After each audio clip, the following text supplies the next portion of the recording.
A $30 million gold cargo hidden for decades beneath Wyoming soil.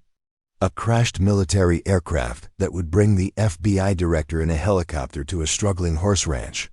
All discovered by one determined woman's fight to save her family. Legacy and the metal detector that would uncover America's most valuable lost wartime shipment. Before we jump back in, tell us where you're tuning in from, and if this story touches you, make sure you're subscribed, because tomorrow I've saved something extra special for you. The morning fog hung low over the rolling hills of Thunder Basin as Eliza Harrington guided her weathered pickup truck along the rutted dirt road that led to the last 40 acres of what had once been the proud Silvercrest Ranch. At 42, the fine lines around her eyes told stories of harsh Wyoming winters, financial hardship, and the relentless struggle to preserve what remained of her family's 150-year legacy. The once thriving 1,200-acre property in Weston County had been whittled down to this final parcel, scheduled for foreclosure auction in just 6 days if she couldn't make the $175,000 payment that would save what little remained of her heritage. The ranch had been struggling for years, haunted by a mysterious section of land that had confounded 3 generations of Harringtons. The southeastern pasture, roughly 15 acres of prime grazing land, had been effectively unusable for as long as Eliza could remember. Horses refused to enter it, cattle grew agitated near its boundaries, and equipment inexplicably malfunctioned when brought too close. Local legend claimed the land was cursed after a terrible storm in 1944, but Eliza's practical nature had always dismissed such talk as superstition. "Looks like another day of miracles or misery," she muttered to herself, parking beside the modest 2-bedroom cabin that had once been the ranch manager's quarters but now served as her home. The Grand Harrington farmhouse had been sold years ago, along with most of the property, to pay mounting debts. Her faithful border collie Sadie leapt from the truck bed, circling excitedly before racing toward the barn where Eliza's 17-year-old daughter, Madison, was already at work. The sight of her daughter's dedication brought both pride and pain. Madison should be preparing for college, not fighting alongside her mother to save what little remained of their heritage. "You're up early," Eliza called as she entered the barn, the familiar scents of hay, leather, and horse sweat greeting her like old friends. Madison looked up from where she was grooming Thunderbolt, the ranch's prized quarter-horse stallion. "Couldn't sleep. Been thinking about the Henderson offer." Eliza's jaw tightened. Frank Henderson, owner of Wyoming's largest commercial horse breeding operation, had offered to buy Thunderbolt for $85,000, half of what they needed to save the ranch. The offer was generous, perhaps overly so, but selling him would mean surrendering their last hope of rebuilding the Silvercrest bloodline that had made the ranch famous for generations. "We're not there yet," Eliza said firmly, though the bank statement in her pocket told a different story. They had exactly $43,212 in the ranch account, the result of 3 years of scrimping, saving, and Eliza working double shifts at the veterinary clinic in Douglas, 30 miles away. "Mom, we need to be realistic," Madison replied, her young face showing wisdom beyond her years. "The auction is in 6 days. Even if we sell Thunderbolt and the 2 Mares, we'd still be short." The truth hung heavy between them. Eliza had exhausted every option. Refinancing had been denied, a personal loan from the bank rejected, and the last potential investors had walked away after hearing about the haunted southeastern pasture and its effect on the livestock. "Jessica called," Madison continued, referring to Eliza's younger sister, who had escaped ranch life years ago for a corporate career in Chicago. "She says her offer still stands. She'll pay off the debt if you agree to sell the remaining land and move to Chicago. She's got a job lined up for you at her company's accounting department." Eliza felt the familiar surge of stubborn pride. "And live in some concrete apartment while some developer turns Silvercrest into vacation homes. This land has been in our family since 1873, Maddie." 5 generations of Harringtons have lived and died for this ranch. But we can't live on history, Mom, Madison said softly. And I don't want to watch you work yourself into an early grave for 40 acres of land that's mostly unusable anyway. Before Eliza could respond, her phone rang. The screen displayed Nathan Cole, causing her heart to skip slightly despite herself. Nathan had been her closest friend in high school before leaving for a military career. He'd returned to Thunder Basin 3 years ago after retiring from the Army Corps of Engineers, purchasing the neighboring property and establishing a modest cattle operation. His frequent offers of help, both physical and financial, had been politely but firmly rebuffed by Eliza's stubborn independence. "Nathan," she answered, trying to keep her voice neutral. "What can I do for you at 6:30 in the morning?" "More like what I can do for you," came his cheerful reply. "I've got that fencing equipment I mentioned, and I'm free today if you still want help repairing your north boundary line." Eliza hesitated.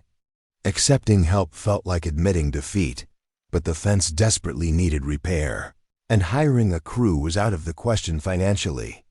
"That would be appreciated," she finally conceded. "We'll provide lunch at least." "Deal," Nathan replied, the smile evident in his voice. "Oh, and I've got something else you might find interesting. My brother-in-law works for the Wyoming Historical Society, and he sent me some old aerial photographs of this area from the 1940s. There's something unusual about that southeastern pasture of yours that might explain why the animals won't go near it." Eliza's interest piqued immediately.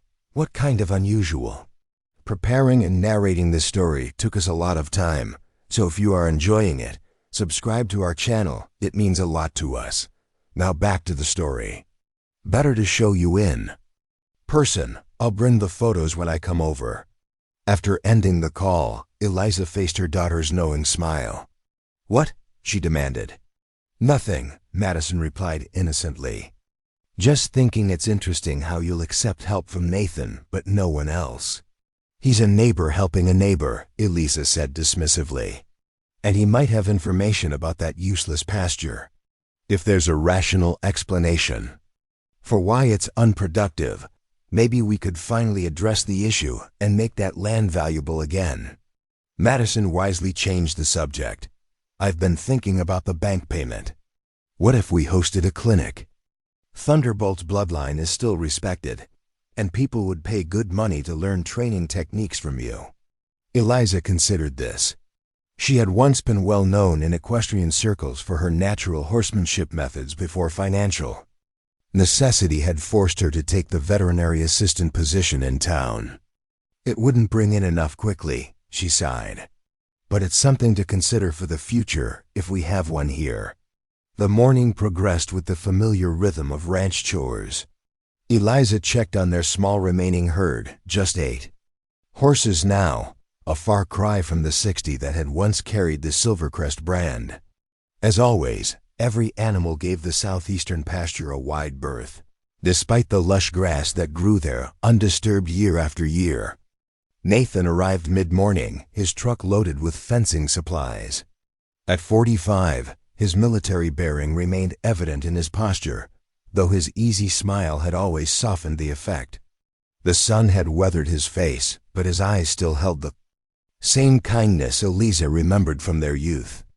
"Brought reinforcements," he called as he parked. His 15-year-old son, Tyler, climbed out of the passenger side, offering a shy wave to Madison, who was emerging from the barn. The teenagers' mutual attraction was obvious to everyone except perhaps themselves. As the 4 of them worked on the fence line, Nathan produced a weatherproof folder from his truck. "Those historical photos I mentioned," he explained, spreading them on the hood.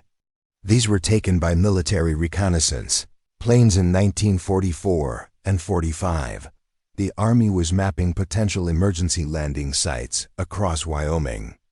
Eliza studied the black and white images, immediately recognizing the boundaries of what had once been the full Silvercrest Ranch. But what caught her attention was a strange disturbance in the southeastern pasture, a long, dark scar that cut Across the land, what am I looking at? She asked, tracing the anomaly with her finger. My brother-in-law thinks it might be evidence of an impact, Nathan replied. Possibly a small aircraft that went down.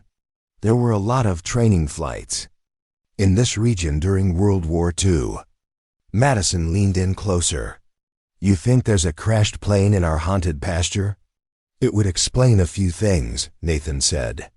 If it hit hard enough to bury itself partially, there could be metal debris scattered throughout the soil. That could interfere with your equipment and potentially create electromagnetic anomalies that animals can sense. Eliza felt a surge of hope. If the problem was physical rather than supernatural, it could be addressed. More importantly, if there was indeed a crashed aircraft, there might be historical value, perhaps enough to generate interest in the property beyond its agricultural potential. How would we confirm this? She asked. Nathan shrugged. Ground penetrating. Radar would be ideal, but that's expensive. A good metal detector might pick up something if there's wreckage near the surface. I have a metal detector, Tyler offered unexpectedly. When everyone turned to look at him, he blushed slightly. It was a Christmas gift from my uncle. I've been using it to hunt for old coins around our property. Would you be willing to let us borrow it? Eliza asked, an idea forming. Better than that, Nathan said. We could make it a project. The fence work will be done by noon, and I'm curious about this myself now. Despite her usual reluctance to accept help, Eliza found herself nodding. If there really is a plane crash site on Silvercrest land, it could change our situation entirely. The Historical Society might take interest, maybe even provide funding for preservation. For the first time in months, a spark of genuine hope flared in her chest. They worked through the morning with renewed energy, completing the fence repairs in record time. After a quick lunch of sandwiches, Tyler retrieved his metal detector from Nathan's truck, a surprisingly sophisticated model with digital display and headphones. Where should we start? Madison asked as they approached the southeastern pastures. Edge, even Sadie, normally eager to explore, hung back, whining softly. The photograph suggests the impact would have been near that cluster of cottonwood trees, Nathan said, pointing to a group of ancient trees that marked the center of the avoided area. They proceeded cautiously, with Tyler leading the way, sweeping the metal detector in slow, methodical arcs across the ground. For nearly 30 minutes, they found nothing significant, a few nails, an old horseshoe, various metal debris typical of any ranch land. Then, as they approached the cottonwood grove, the detector began to signal more frequently. Tyler stopped, adjusting the settings before continuing more slowly. There's definitely something here, he said, excitement edging his voice. And it's big, this signal is constant now. Eliza felt her heart rate quicken as they moved forward. The detector's tone suddenly changed to a high-pitched, continuous whine. Tyler stopped, marking the spot with a small flag. Whatever it is, it's just below the surface here, he announced.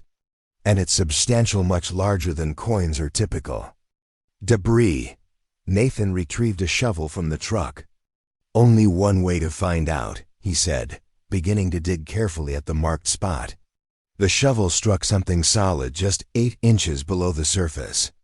Nathan knelt, brushing away soil to reveal a dull metal surface, corroded but distinctly man-made. Looks like aircraft aluminum, he said, his engineer's eye recognizing the material immediately. World War II era from the look of it. Excitement drove them to expand their efforts. Madison ran to the barn, returning with additional shovels, and soon all 4 were carefully exposing more of the mysterious object.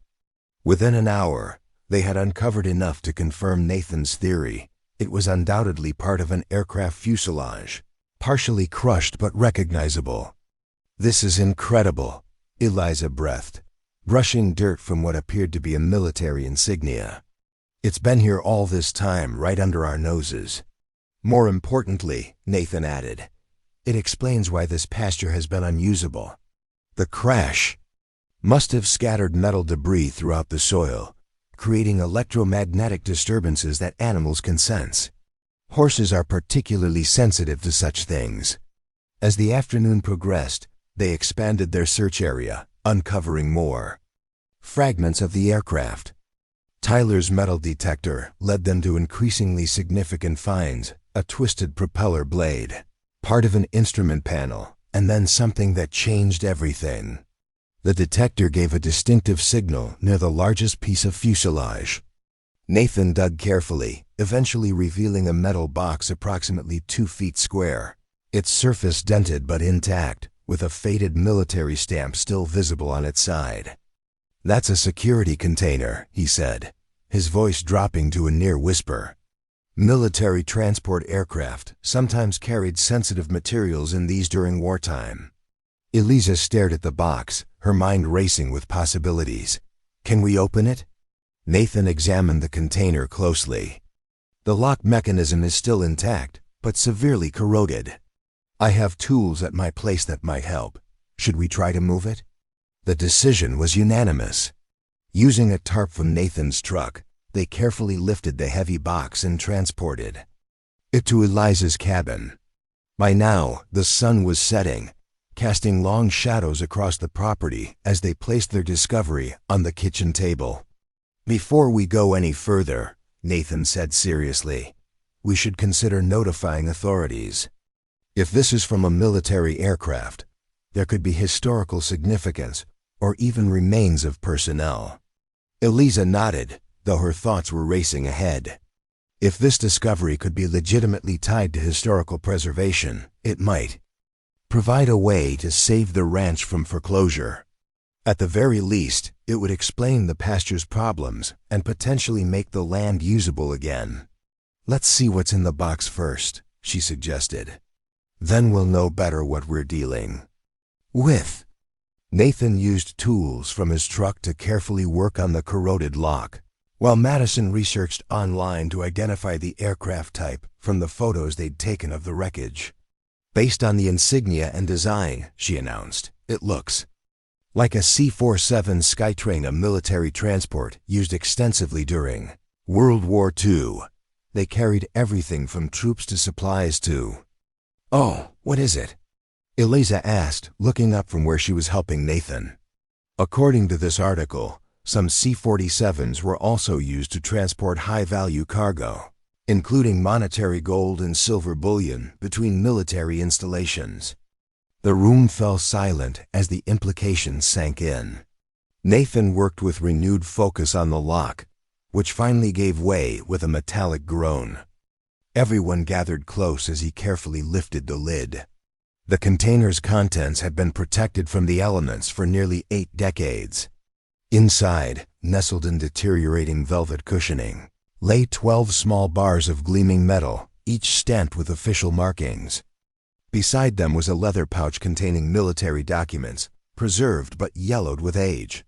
"Is that gold?" Madison whispered, her eyes wide. Nathan lifted one of the bars, testing its weight. "Certainly feels like it," he said, his voice carefully neutral. "Military-grade gold bullion based on the stamps." Eliza picked up the documents, carefully unfolding brittle papers that told a story more valuable than the gold itself. "Flight manifest, classified cargo, emergency authorization," she read aloud, piecing together information. This was a special transport from the Denver Mint to a military installation in Montana.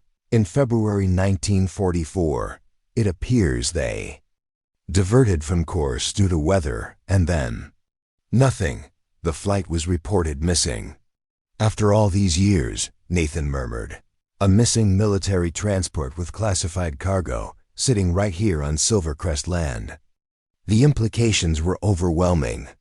Eliza sat heavily in a kitchen chair, her mind racing.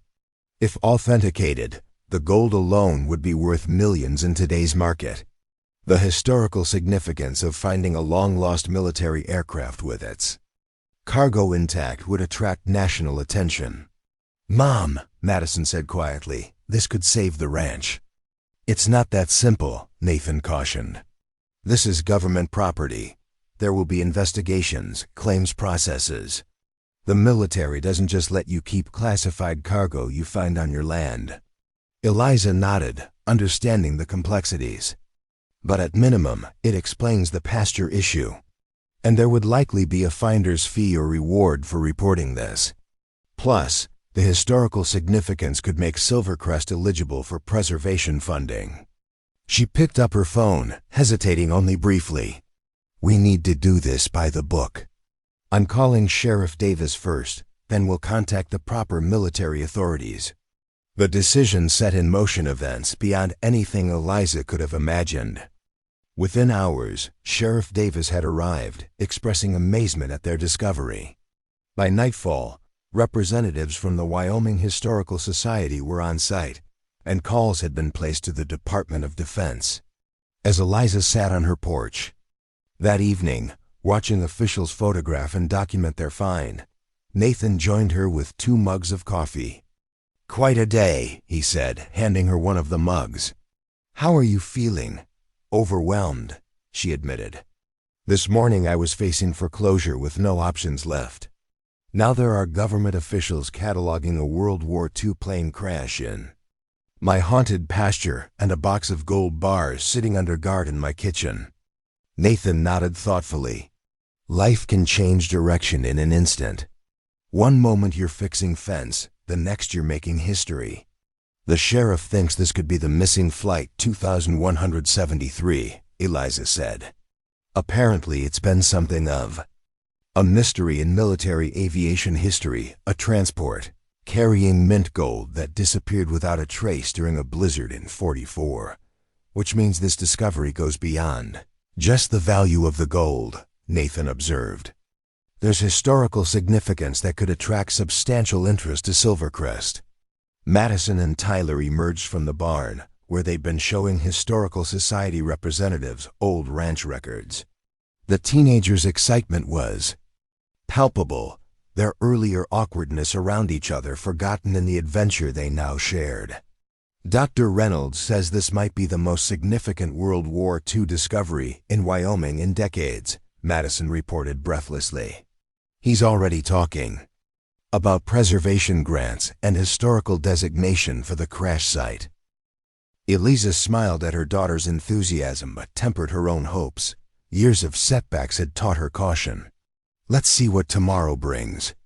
The military will send representatives, and there will be questions about ownership and proper procedures.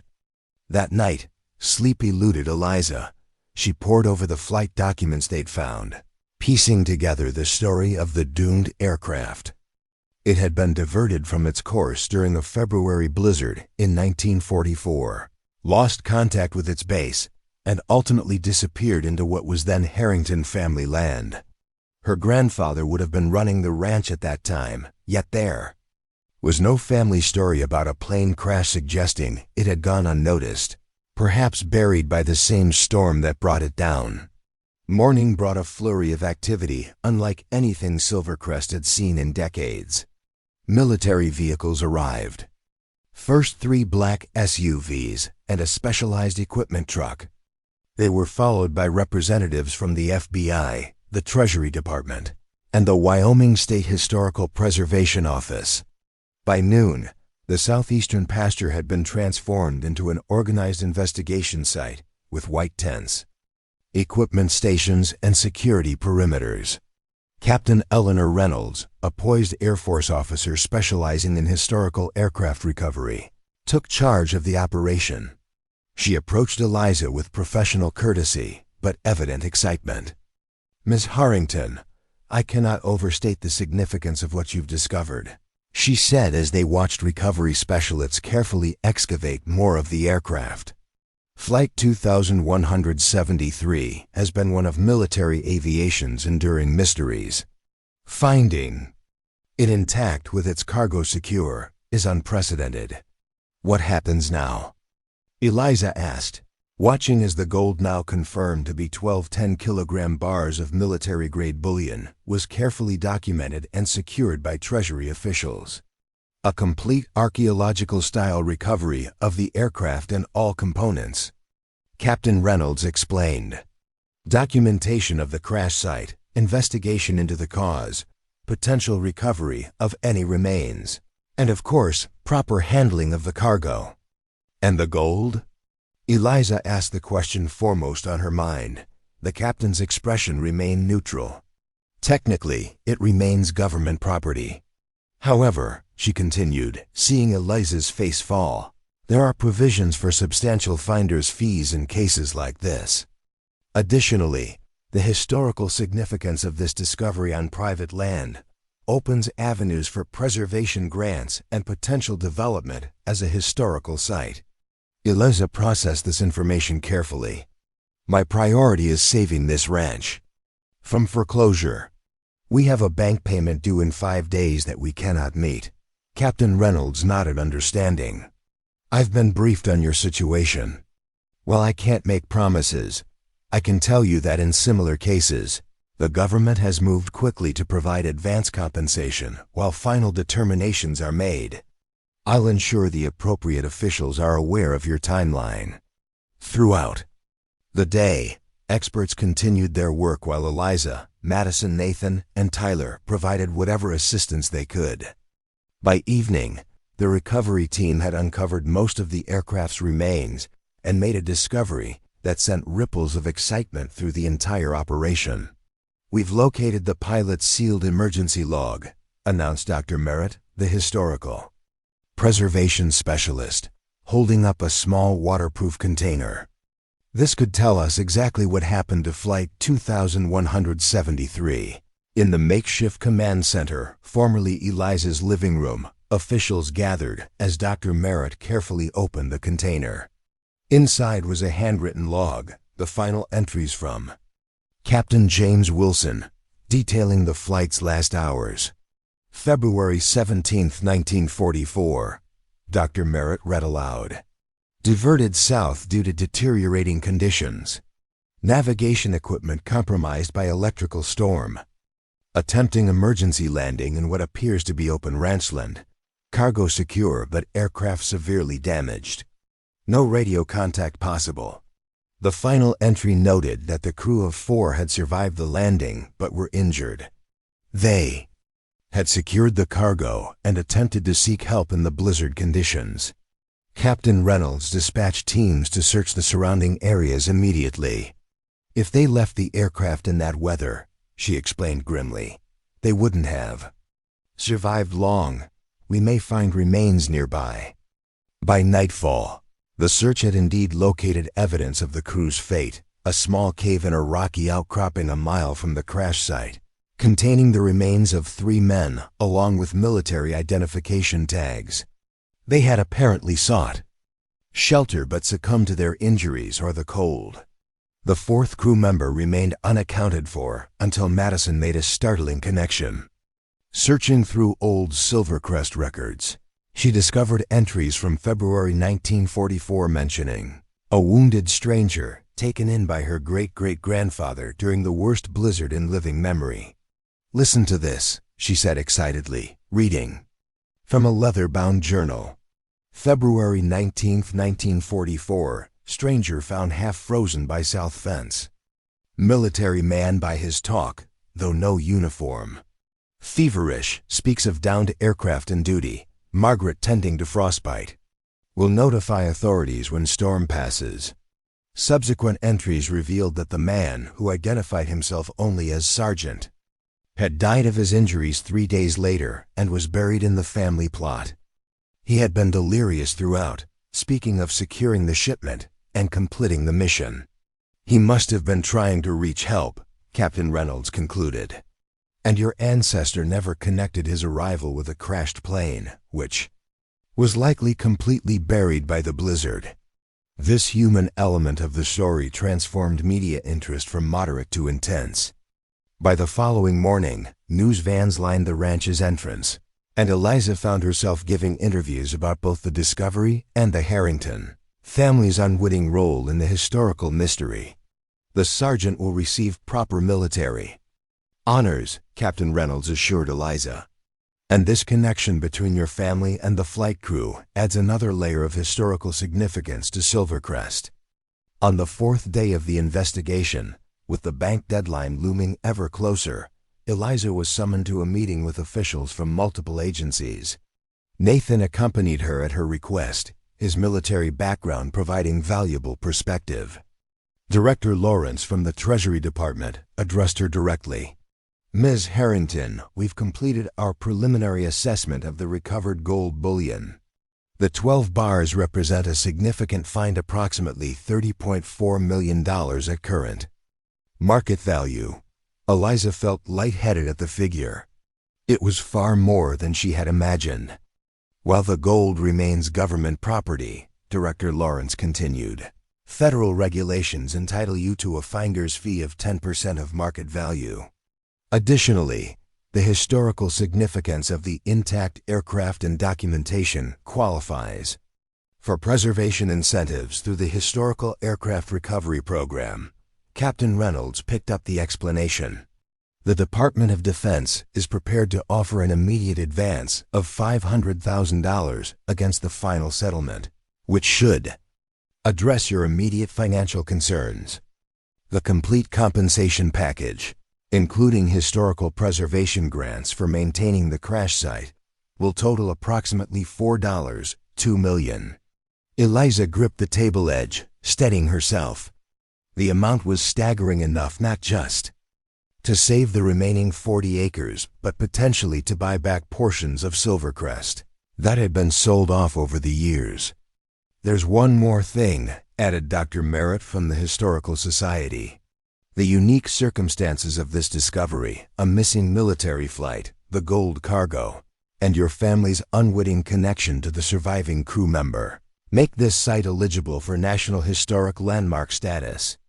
This would provide tax benefits, ongoing preservation funding, and tourism potential that could establish a sustainable future for Silvercrest Ranch." As the meeting concluded with paperwork being prepared for the advance payment, Eliza stepped outside for a moment of quiet reflection. The ranch that had been slipping through her fingers was now not only saved, but positioned to reclaim its former glory. The haunted pasture that had been a liability for generations would become the centerpiece of Silvercrest's new identity as a historical landmark. Nathan joined her, respectfully silent as she processed the dramatic reversal of fortune. "My great-grandfather took in that sergeant without knowing his story," Eliza finally said. "He's buried in our family plot, has been for almost 80 years. All this time, he was the key to understanding why our horses wouldn't enter that pasture, why equipment failed there. And now, in saving him, my ancestors ultimately saved Silvercrest. Some might call it destiny," Nathan suggested quietly. "Others might call it receiving the rewards of generations of good stewardship. Your family protected this land, and now the land has protected your family in return." Madison emerged from the house, her face alight with excitement. "Mom, the bank just called. They've received the wire transfer from the Treasury Department. We've made the payment with days to spare. Silvercrest is safe." As mother and daughter embraced, Eliza felt the weight of generations of Harrington ranchers who had faced hardship, persevered, and maintained their connection to this land against all odds.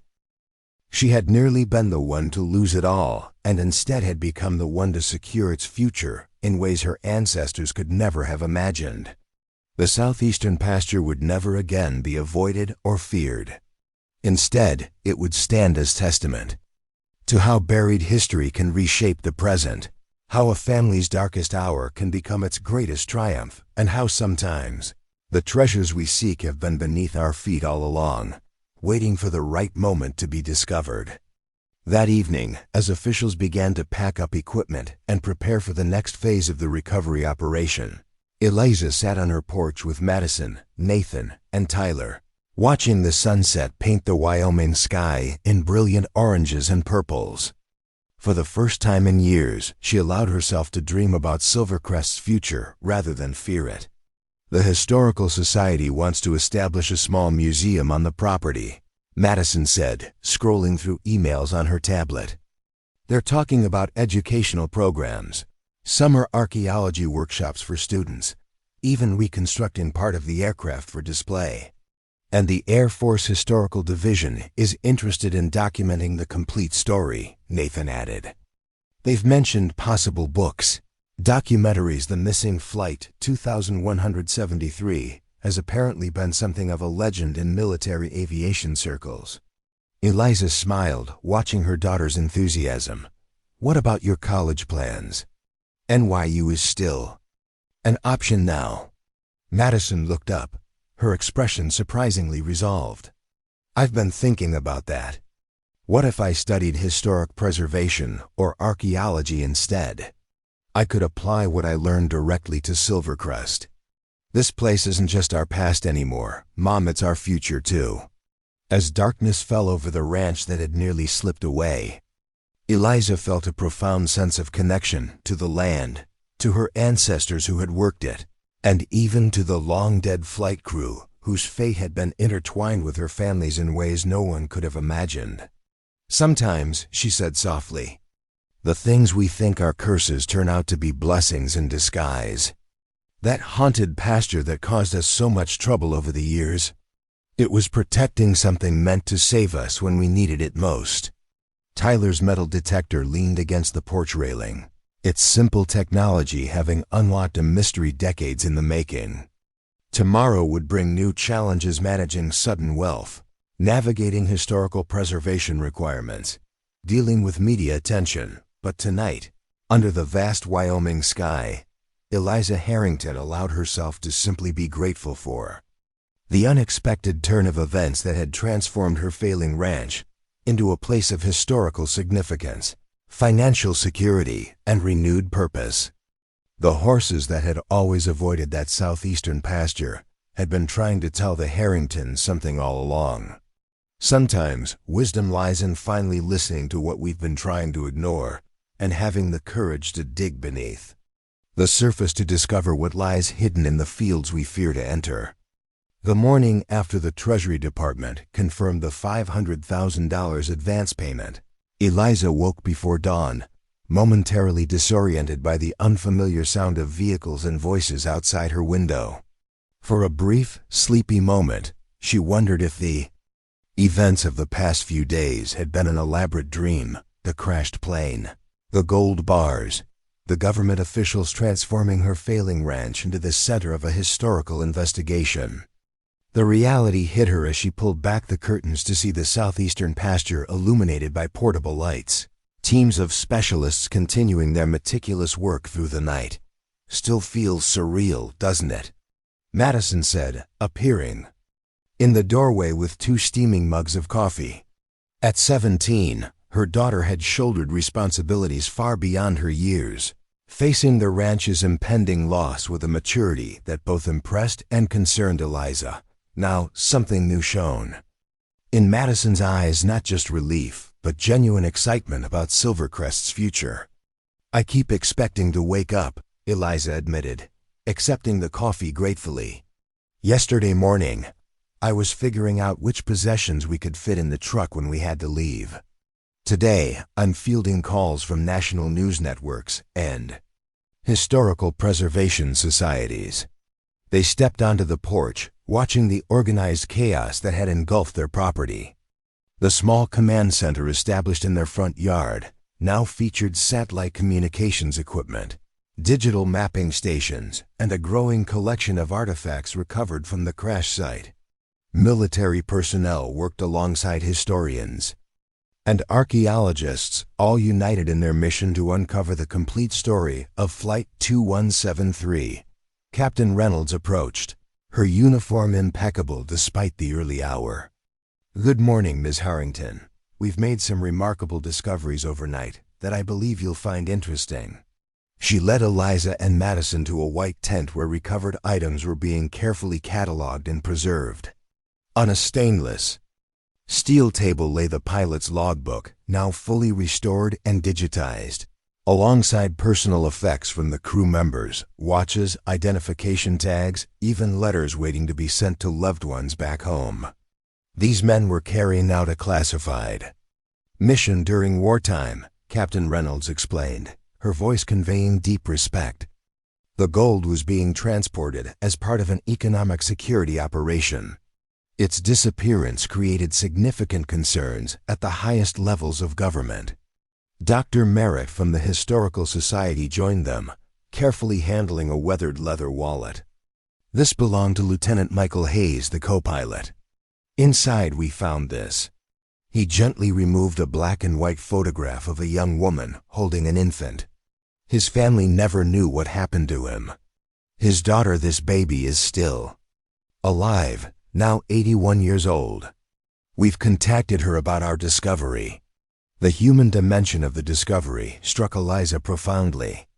Beyond the gold and its financial implications, beyond the historical significance of finding a missing military aircraft, there were families who had spent decades without closure, wondering about the fate of their loved ones. We'd like your permission to conduct a proper military memorial service here, Captain Reynolds said. For the 3 crew members found in the cave and for Sergeant James Cooper, the man your great-great-grandfather tried to save and buried on your property. Of course, Eliza replied without hesitation. They deserve to be honored properly.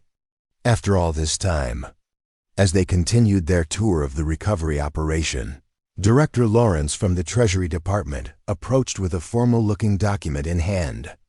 "Ms. Harrington, I have something for you," he said, handing her the paper.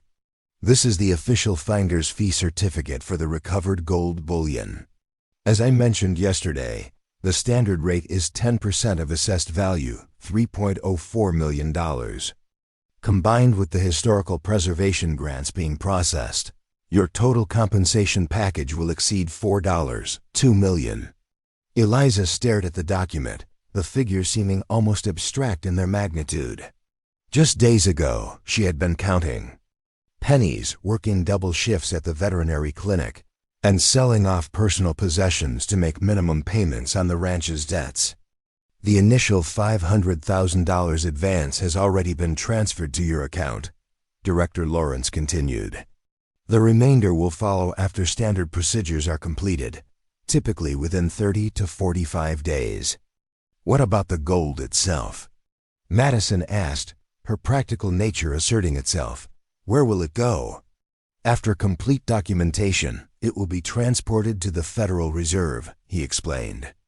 However, the National Museum of American History has requested that one bar remain on permanent loan for a special exhibition about Flight 2173 and its recovery. They're quite interested in featuring Silvercrest Ranch prominently in that exhibition. As the morning progressed, more visitors arrived, representatives from the Smithsonian Institution, documentary filmmakers, and even distant Harrington relatives who had heard the news and driven from neighboring states to witness the family ranch's extraordinary transformation. Nathan appeared mid-morning, Tyler at his side. Both had become unofficial advisors in the recovery operation, with Nathan's engineering background and military experience proving particularly valuable to the technical teams. They're mapping the entire impact pattern, Nathan explained as they watched technicians operating ground-penetrating radar equipment across the pasture. The plane came in at a shallow angle, skidded almost 200 yards, and then broke apart as it hit that small rise. The main fuselage stayed relatively intact, which is why the cargo survived. And why no one noticed it from the air afterward. Eliza realized. The blizzard must have covered everything immediately, and by spring, vegetation had already started growing over it. Exactly, Nathan nodded. Your grandfather probably rode right past it countless times without ever knowing what lay beneath the surface. The electromagnetic interference from the wreckage kept animals away, created equipment problems, and gave rise to all those local legends about the cursed pasture. Tyler, who had been quietly listening, suddenly spoke up. Mrs. Harrington, I was wondering, would it be okay if I documented this for my school project? I'm supposed to do a local history presentation, and this is way better than anything I'd planned. Eliza smiled at the teenager who had unwittingly changed the Course of her family's future with his metal detector. Tyler, I think you've earned the right to tell this story however you'd like. In fact, I was thinking we should display your metal detector in whatever museum exhibit ends up commemorating this discovery. The boy's face lit up with pride. Madison gave him a playful nudge. You realize you're going to be in history books now, right? Tyler Cole, the boy who found the lost gold flight. Their easy camaraderie was interrupted by the arrival of another government vehicle, this one more imposing than the others. A tall, distinguished man in a dark suit emerged, flanked by security personnel.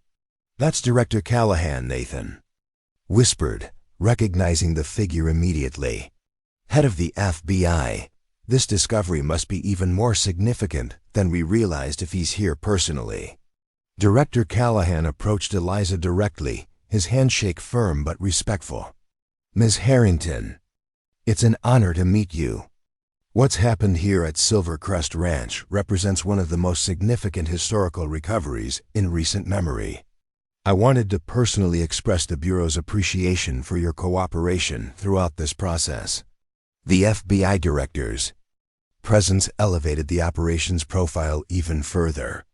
News helicopters circled overhead, held at a respectful distance by temporary flight restrictions, but capturing footage of the activity below. Satellite trucks lined the ranch's entrance road with reporters delivering live updates to audiences across the country. By midday, Eliza found herself scheduled for interviews with major networks, all eager to hear about the struggling rancher who had uncovered a $30 million gold shipment on her haunted pasture. The story's elements were irresistible: financial desperation, mysterious phenomena, buried treasure, military mystery, and a dramatic last-minute rescue of a generational family legacy. During a brief lunch break, Eliza retreated to the relative quiet of the barn with Nathan, seeking a moment's respite from the constant attention. How are you really doing with all this? He asked, his concern genuine. It's a lot to process. In just a few days. Eliza leaned against Thunderbolt's stall, the stallion nuzzling her shoulder affectionately. Honestly, I'm overwhelmed. Last week, I was preparing Madison for the reality that we'd lose everything. I was looking at apartment listings in Douglas and wondering how I'd explain to my ancestors why I was the one who finally lost Silvercrest. She gestured toward the bustling activity visible through the barn doors. Now I'm fielding book offers and discussing museum exhibits about my family's connection to a national historical event. The financial security is almost secondary to what this means for Silvercrest's legacy. Nathan nodded understanding. Your ancestors protected this land through droughts, depressions, and personal hardships. Maybe this was their final gift to you, preserving not just the land itself, but the mystery that would ultimately save it. A commotion outside drew their attention. A helicopter was landing in the open field beyond the recovery site, a sleek, black government model rather than a news aircraft. As they stepped from the barn to investigate, Captain Reynolds approached rapidly. The Assistant Secretary of Defense is arriving, she explained, her typically calm demeanor betraying a hint of nervous energy. This recovery operation has been elevated to the highest levels of national interest. He's bringing a team of historical archivists who specialize in classified World War II operations. The helicopter touched down with precision, and a small delegation emerged. The Assistant Secretary, a stern-looking man in his 60s, was accompanied by several individuals, carrying specialized equipment cases. They were met by Director Callahan and escorted directly to the command center. An hour passed before Captain Reynolds returned to find Eliza, her expression a mixture of excitement and disbelief. Ms. Harrington, your presence is requested in the command center. What they've discovered about Flight 2173 goes far beyond what any of us imagined. The cabin's living room, now transformed into a high-security briefing area, fell silent as Eliza entered. Maps, photographs, and digital displays covered every available surface. The assistant secretary stood at the center, examining the pilot's logbook with intense focus. "Ms. Harrington," he began without preamble, "what we're about to share with you has been classified for nearly 80 years. Given your family's unwitting role in this history and your property's significance to the recovery, you're being granted special clearance to know the complete truth about Flight 2173. He gestured to an elderly man who had arrived with him, Dr. Alan Friedman, introduced as the nation's foremost historian on classified World War II operations. The gold your metal detector located was indeed being transported from Denver to a military installation in Montana, Dr. Friedman explained, his voice carrying the weight of decades studying secret history. However, the bullion itself was not the primary mission. It was, in essence, the cover story. He carefully placed a weatherproof container on the table recovered from a hidden compartment in the aircraft that the initial teams had overlooked. Inside were documents bearing the highest classification levels of the 1940s War Department. Flight 2173 was carrying something far more valuable than gold, he continued. Lieutenant Hayes, the co-pilot, was actually a nuclear physicist. The classified compartment contained critical research components related to the Manhattan Project, the top-secret program that developed the atomic bomb. The revelation sent a murmur through the room. Captain Reynolds looked as shocked as Eliza felt. The gold was real, Dr. Friedman clarified, but it served primarily as misdirection. If the plane were intercepted or investigated, the gold would be the obvious valuable cargo, potentially diverting attention from the truly critical materials.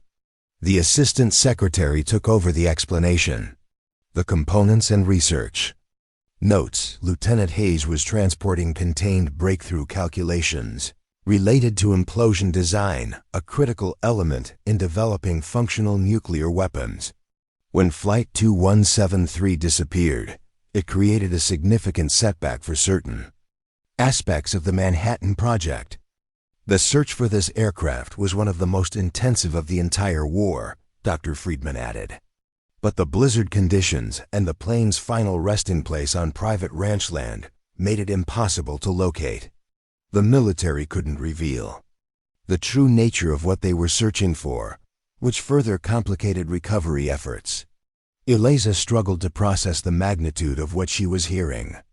So my haunted pasture wasn't just hiding gold, it was hiding Manhattan Project secrets? Exactly, the assistant secretary confirmed.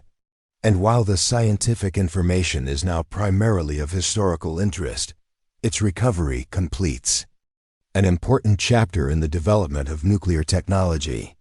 The additional materials we found will provide invaluable insights for military historians and scientists studying the evolution of nuclear physics.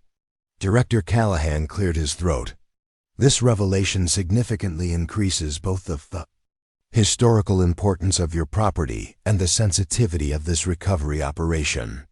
The Manhattan Project connection elevates this from an interesting historical footnote to a discovery of major national significance. What does this mean for Silvercrest? Eliza asked, her practical concerns resurfacing despite the historical revelations. It means several things, the assistant secretary replied. First, the historical preservation grants previously discussed will be substantially increased.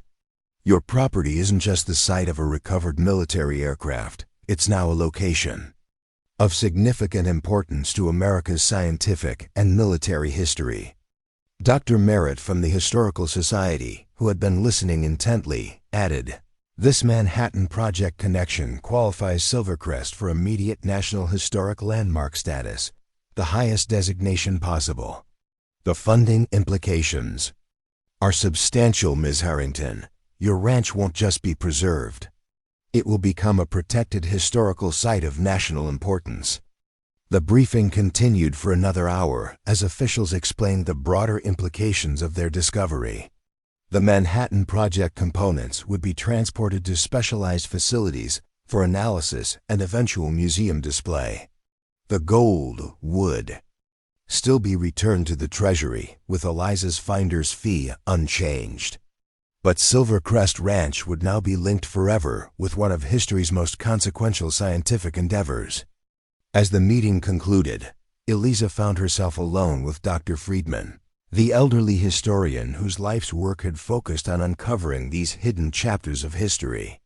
"Your family has unknowingly been the custodian of American history for nearly 8 decades, he said thoughtfully. The sergeant your great-grandfather tried to save James Cooper was actually a security specialist assigned specifically to protect the Manhattan Project materials. Even delirious and dying, he never revealed the true nature of his mission. He's buried in our family plot," Eliza said softly. "All these years, we had no idea who he really was or why he was here. That's the nature of secret history." Dr. Friedman replied, "It surrounds us, unseen, until something or someone brings it to light. Your metal detector didn't just save your ranch, Ms. Harrington.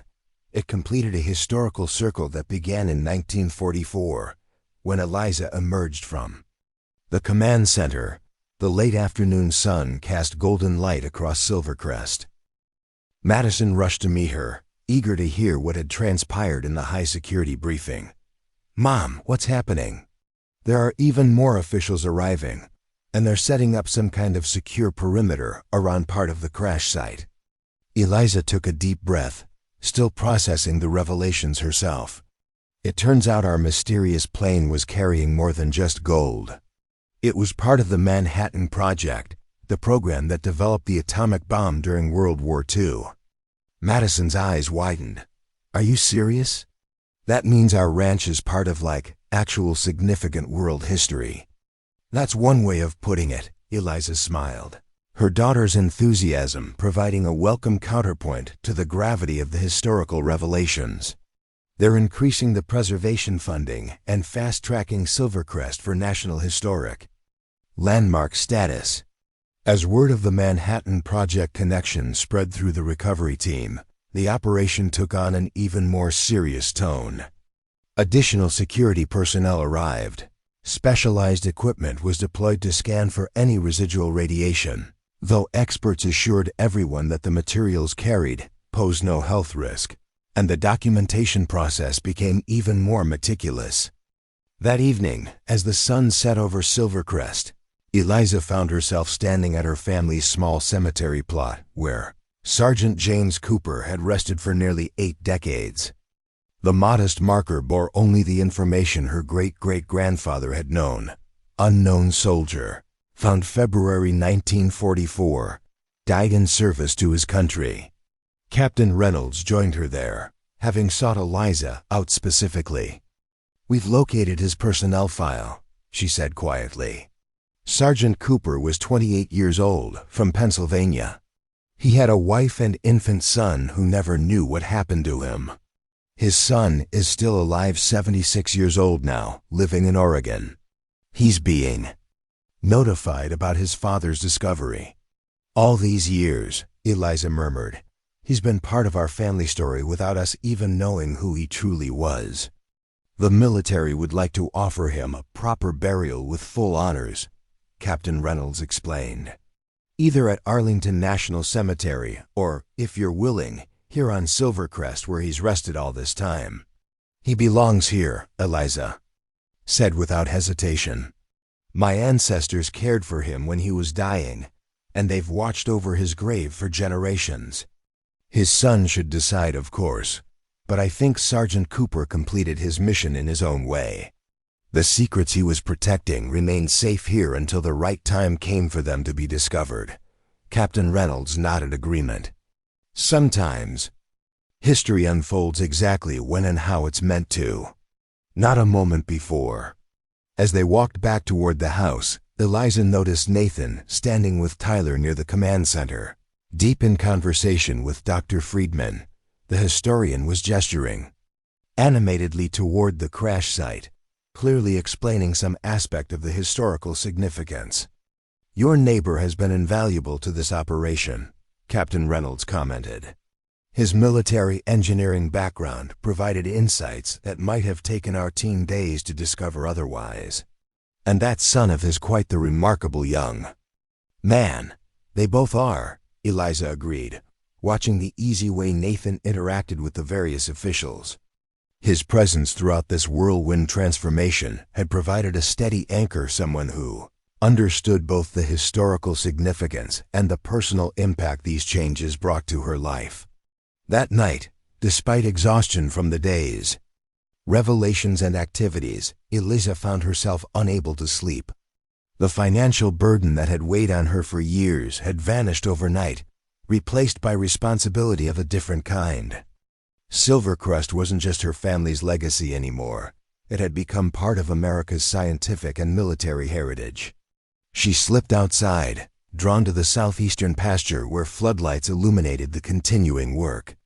The haunted field that had confounded her family for generations now hummed with purpose and activity. Approaching the security perimeter, she was surprised to find the Assistant Secretary of Defense still on site, observing the recovery process with focused attention.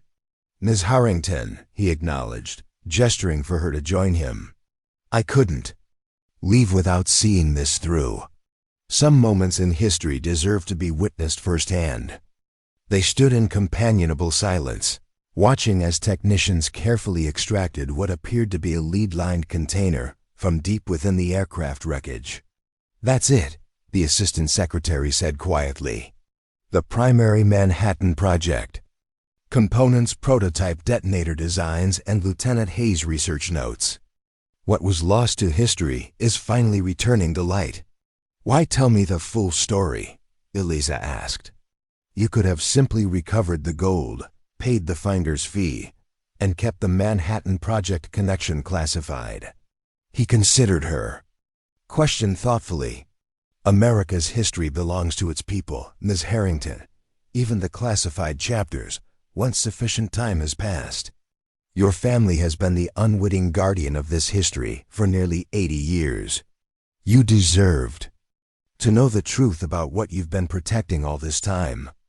As dawn approached, bringing with it the promise of another extraordinary day at Silvercrest, Eliza returned to the house to find Madison awake and working intently at the kitchen table. Spread before her were ranch documents, historical society pamphlets, and hasty sketches on notebook paper. "What are you doing up so early?" Eliza asked, pouring herself a much-needed cup of coffee. "Planning," Madison replied, her expression animated despite the early hour. "Mom, I've been thinking about how we can preserve Silvercrest's working ranch identity while also honoring its new historical significance." She turned her notebook to show a rough layout. "See? We could restore the main ranch house as a historical interpretation center, maintain the current pastures for the horses, and create a dedicated memorial for Flight 2173 and its crew. The southeastern field becomes the historical site, but the rest of Silvercrest continues as a working ranch." Eliza studied her daughter's vision with growing appreciation. Madison wasn't just thinking about preserving the past, she was actively planning for a future that honored both their family's ranching heritage and the historical significance thrust upon them. With the funding coming in, Madison continued enthusiastically, "We could even buy back some of the original Silvercrest acreage that was sold off. Restore the ranch to what it was meant to be, while also creating something new that serves a greater purpose." Eliza felt a surge of pride watching her daughter's passionate planning. The teenager who had stoically faced the ranch's impending loss just days ago was now confidently charting its renewal with vision and purpose. "What about college?" Eliza asked gently. "You've dreamed of NYU since freshman year." Madison hesitated. "Briefly, I've been thinking about that. What if I studied historic preservation or museum management instead? Then I could apply what I learned directly to Silvercrest. This place isn't just our past anymore. Mom, it's a future I want to be part of building." Before Eliza could respond, a knock at the door announced Captain Reynolds, whose expression suggested new developments. "Good morning," she greeted them. "We've just received word that James Cooper, Jr., Sergeant Cooper's son, will be arriving this afternoon. He's eager to see where his father completed his mission and to meet the family that tried to save his life." The news added another layer of emotional significance to the unfolding events. Eliza immediately began preparations to welcome this man, whose father had been an unnamed part of their family story for generations. "Also," Captain Reynolds continued, "Director Callahan asked me to inform you that the press conference has been scheduled for noon tomorrow. The full story of Flight 2173 will be shared with the public, including its Manhattan Project connection and your family's role in both 1944 and today." As Captain Reynolds departed, Eliza found herself standing in her kitchen, the heart of the home that had nearly been lost, marveling at how completely her world had transformed in less than a week. The metal detector that had seemed like a desperate, last attempt to find value in the haunted pasture had instead uncovered threads of history that connected her family to world-changing events. Outside, the morning sun illuminated Silvercrest Ranch in golden light. Government vehicles, research equipment, and recovery teams created an incongruous scene against the backdrop of Wyoming ranchland. But Eliza recognized that this juxtaposition represented Silvercrest's new identity, a place where America's frontier spirit and scientific achievement converged in unexpected ways. Madison joined her at the window, her eyes bright with purpose. "You know what this means, don't you, Mom? The horses were right all along. They sensed something important in that field, something beyond our understanding. They weren't avoiding a curse. They were respecting history." Eliza put her arm around her daughter's shoulders, recognizing the wisdom in her observation. Sometimes, she reflected, the most profound truths come to us from unexpected sources, from animals that sense what humans cannot perceive, from metal detectors that reveal what soil has hidden, and from ancestors who preserve mysteries until the moment when they're ready to be discovered.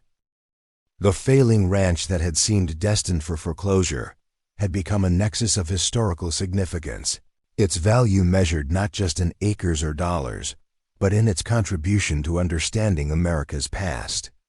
And Eliza Harrington, who had faced bankruptcy and dispossession just days earlier, had become not only financially secure, but the custodian of a legacy far greater than she had ever imagined. As government officials continued their careful recovery work in the pasture beyond, Eliza sensed that Silvercrest's transformation was still in its early stages. The story of Flight 2173, the Manhattan Project connection, and the Harrington family's unwitting role in preserving this history would resonate far beyond Wyoming's borders. But amid national attention and historical significance, Eliza remained focused on what mattered most, ensuring that Silvercrest Ranch endured not just as a historic site, but as a living, working testament to the resilience of family legacies and the enduring power of hope in the face of seemingly insurmountable odds. Dawn broke over Silvercrest Ranch on what would become a pivotal day in its transformation. The press conference announcing the full story of Flight 2173 was scheduled for noon. But before that milestone, Eliza had an even more meaningful encounter awaiting her. James Cooper, Jr., the son of the sergeant who had died in her great-grandfather's care 80 years earlier, would be arriving to connect with the family that had unknowingly guarded his father's legacy for generations. Madison had been up since before sunrise, making sure the family cemetery was immaculate. She had carefully cleaned Sergeant Cooper's modest marker and arranged wildflowers around its base, simple Wyoming blooms that embodied the ranch's resilient spirit. "Do you think he looks like his father?" Madison asked as she and Eliza prepared the small gathering area near the gravesite. "It's strange to think he's lived his entire life without knowing what happened, and now he'll be standing on the very land where his father completed his mission. I imagine he's feeling as overwhelmed as we are," Eliza replied, straightening the chairs they'd arranged. "His father didn't just disappear. He died protecting secrets that helped change the course of history. The Manhattan Project connection had elevated the discovery beyond anything they could have imagined. Overnight, additional specialized teams had arrived, carefully retrieving components and documents from deeper within the aircraft wreckage. The security perimeter had been expanded, with armed military personnel now maintaining a watchful presence over the recovery operation. Nathan and Tyler arrived mid-morning, both dressed more formally than usual in respect for the day's significance. Nathan carried a hand-carved wooden box, which he presented to Eliza with surprising solemnity. "Tyler and I made this last night," he explained, opening the lid to reveal a velvet-lined interior. "We thought Mr. Cooper might want something special to hold his father's personal effects." The thoughtful gesture touched Eliza deeply.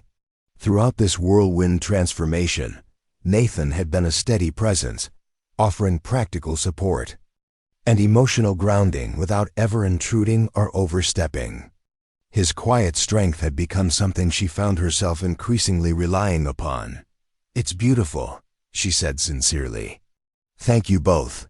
Captain Reynolds arrived to escort them to the landing area where James Cooper Jr.'s plane would be. Arriving, "The military has arranged a special honor guard," she explained. "Director Callahan and the Assistant Secretary will both be present. This reunion isn't just personal. It represents the completion of the historical circle that began in 1944. As they waited at the makeshift landing zone, Eliza found herself reflecting on the chain of circumstances that had led to this moment. A desperate rancher facing foreclosure, a teenager's metal detector, horses that had avoided a particular field for generations, all converging to uncover secrets buried beneath Wyoming soil for nearly 8 decades. The small government jet touched down precisely at 10 a.m.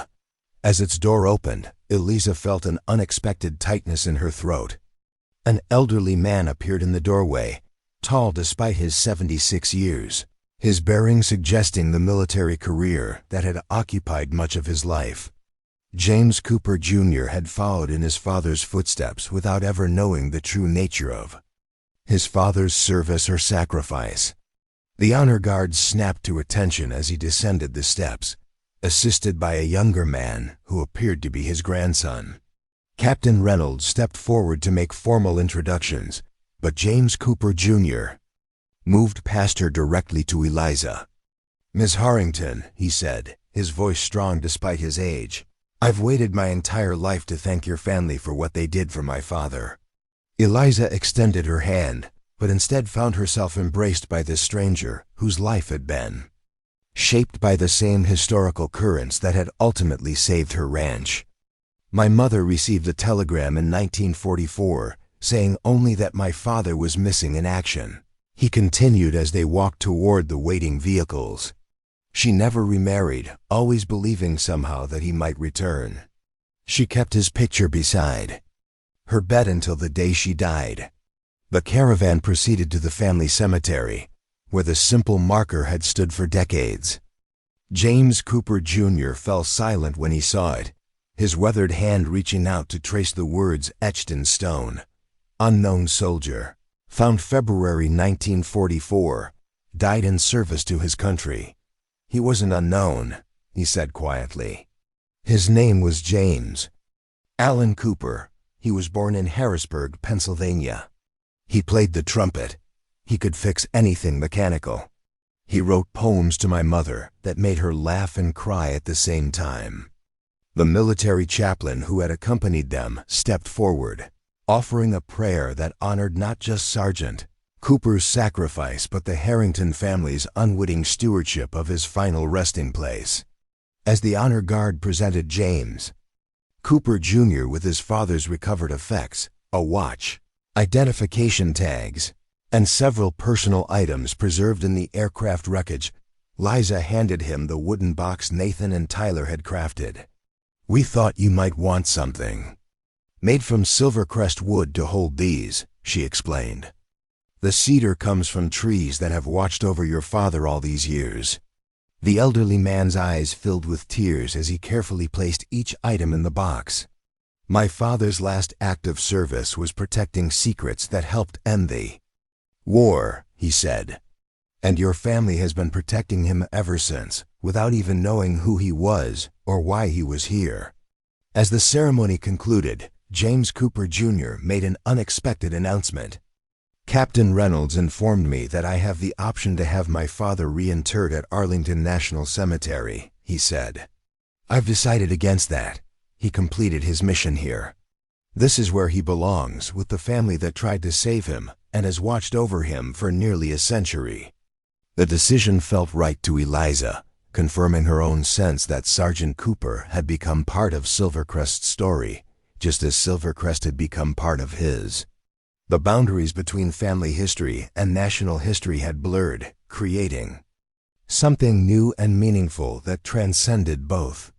As they returned to the main recovery area, preparations for the National Press Conference were in full swing. A podium bearing the Department of Defense seal had been erected near the edge of the crash site, with the partially excavated aircraft visible in the background.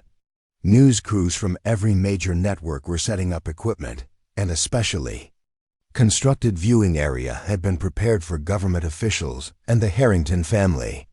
Director Callahan approached Eliza with final instructions. "You'll be seated with Mr. Cooper in the front row," he explained. "After the official announcements, you'll both be invited to make brief statements. Just speak from the heart about what this discovery means to your families." Inside the cabin, Madison was helping Eliza prepare for her unexpected role in the national spotlight when her phone rang. Jessica, her younger sister in Chicago, calling for the third time that day. "Eliza, I've been watching the news coverage." Jessica began without preamble. "Is it really true? You found a government plane with gold bars on our property?" "It's true," Eliza confirmed, putting the phone on speaker so Madison could hear. "And it's even bigger than that. The plane was carrying Manhattan Project components, critical materials related to developing the atomic bomb."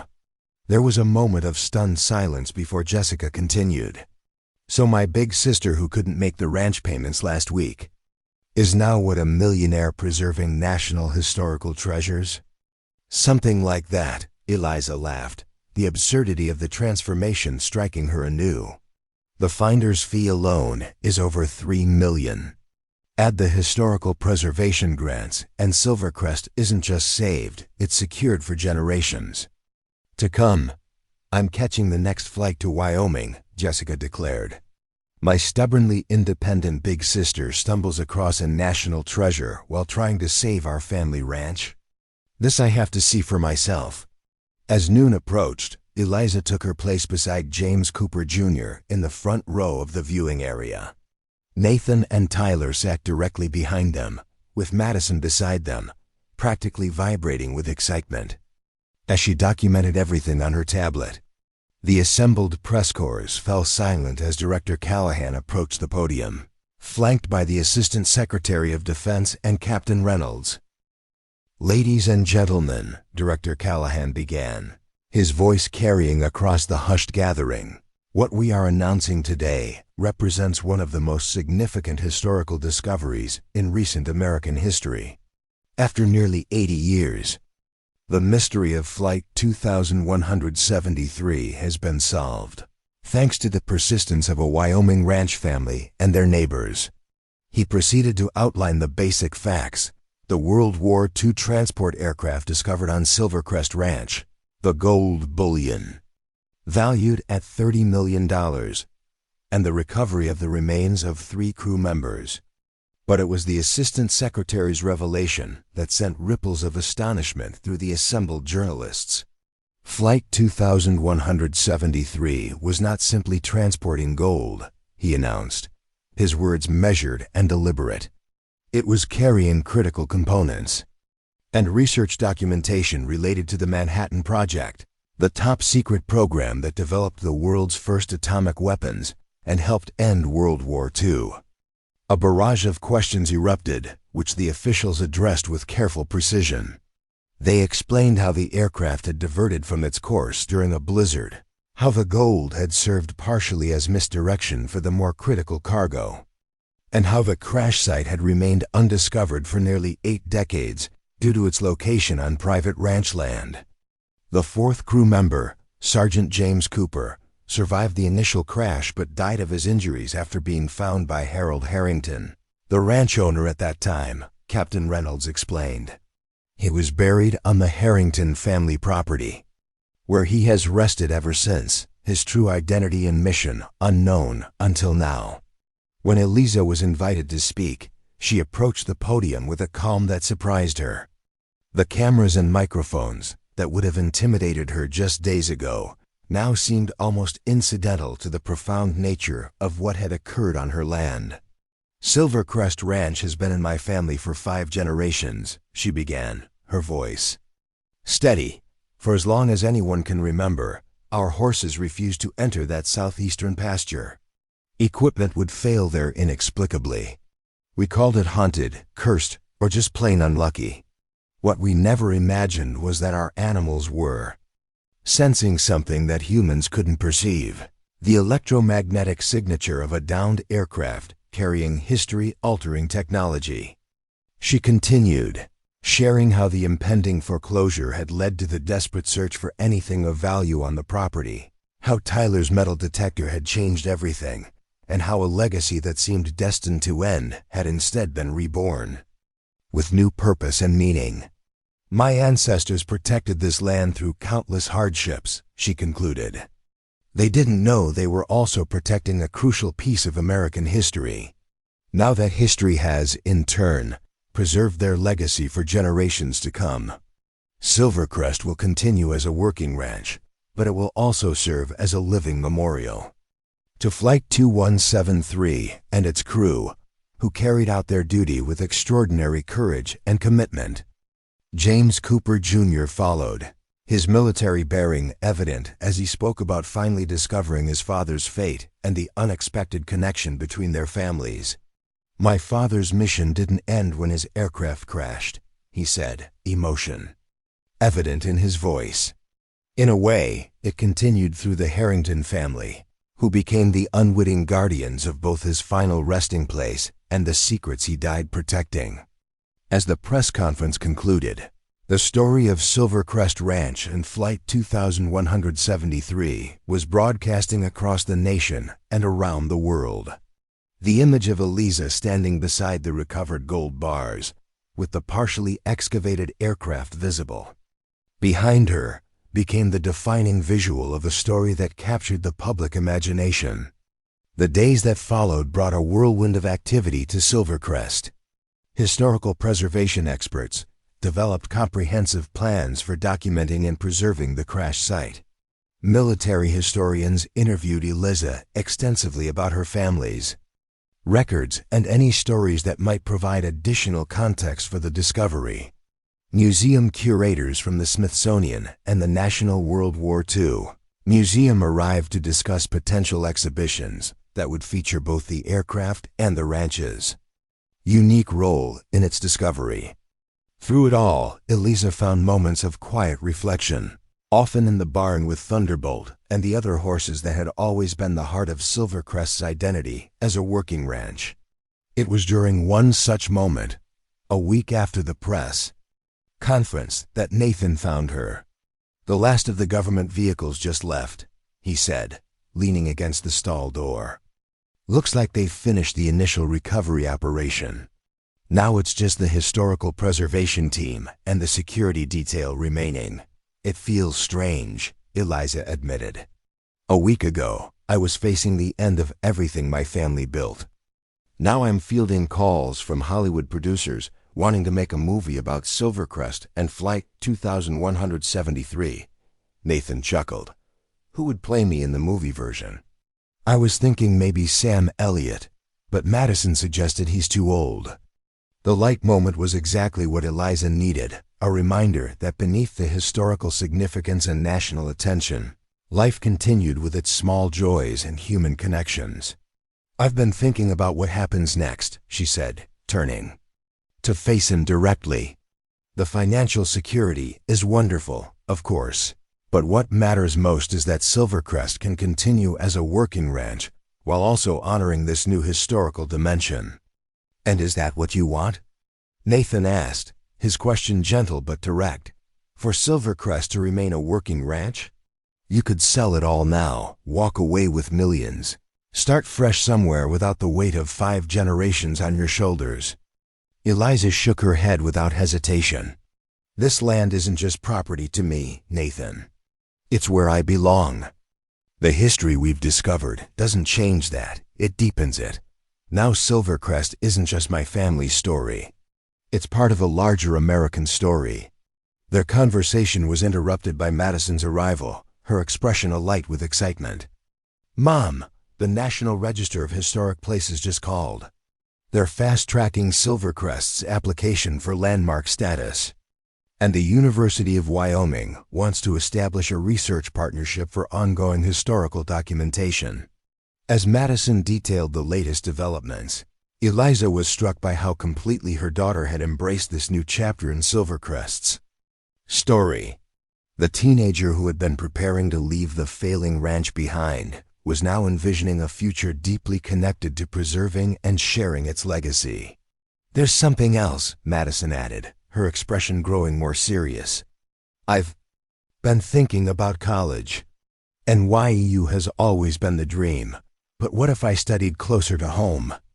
The University of Wyoming has an excellent program in historic preservation and heritage management. I could apply what I learned directly to Silvercrest.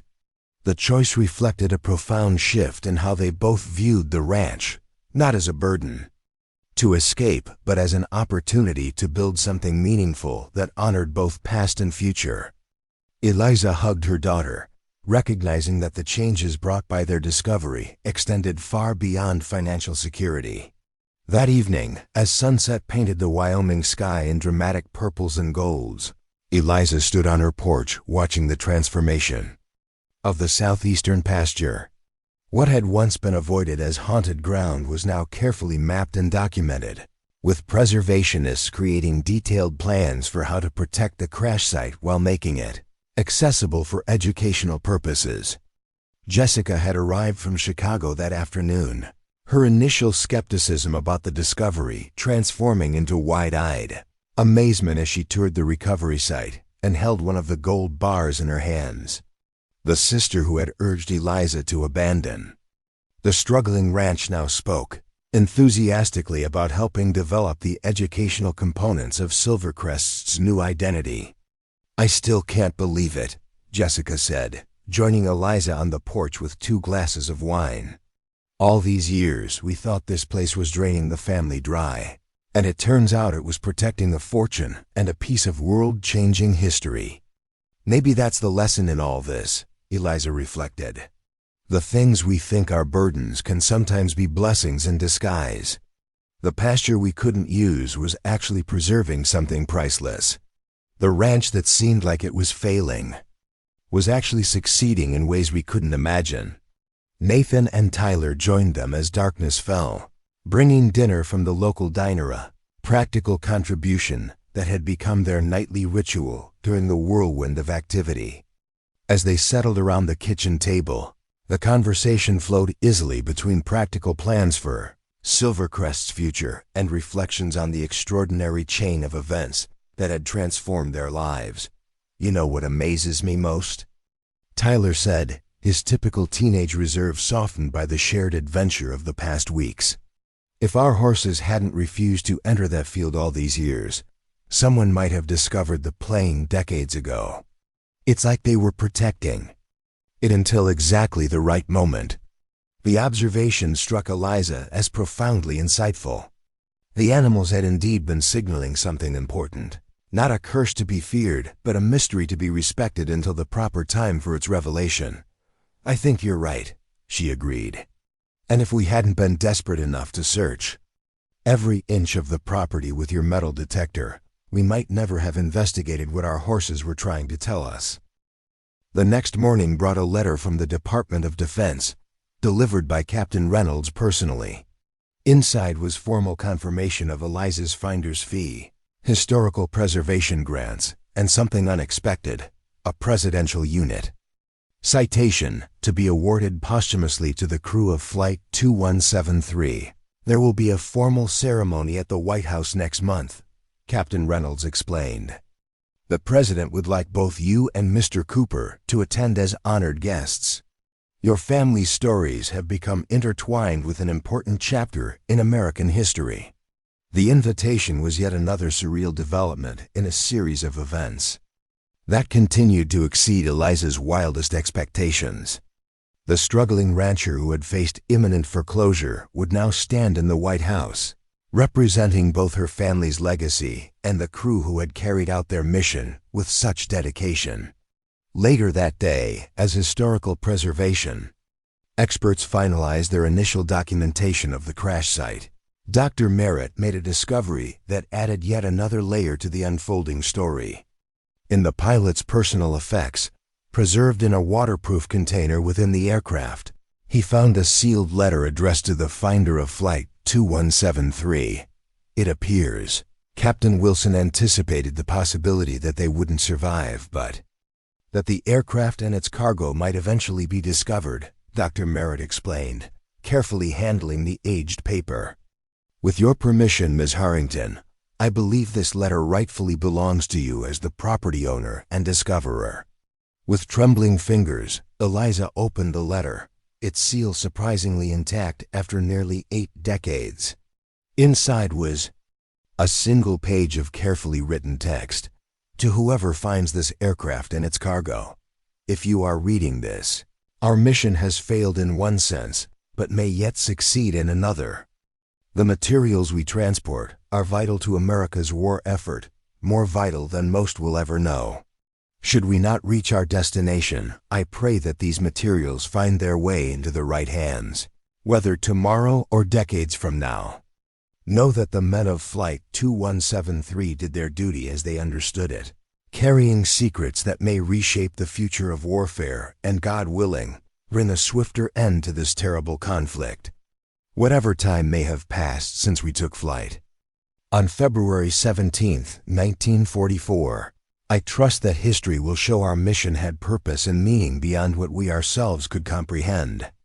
To whoever owns this land where fate has brought us down, you have become the unwitting guardian of more than gold. May you be blessed for preserving what we could not deliver. Captain Robert Wilson, Flight 2173, February 17, 1944. The pilot's prescient words created a hush among those present.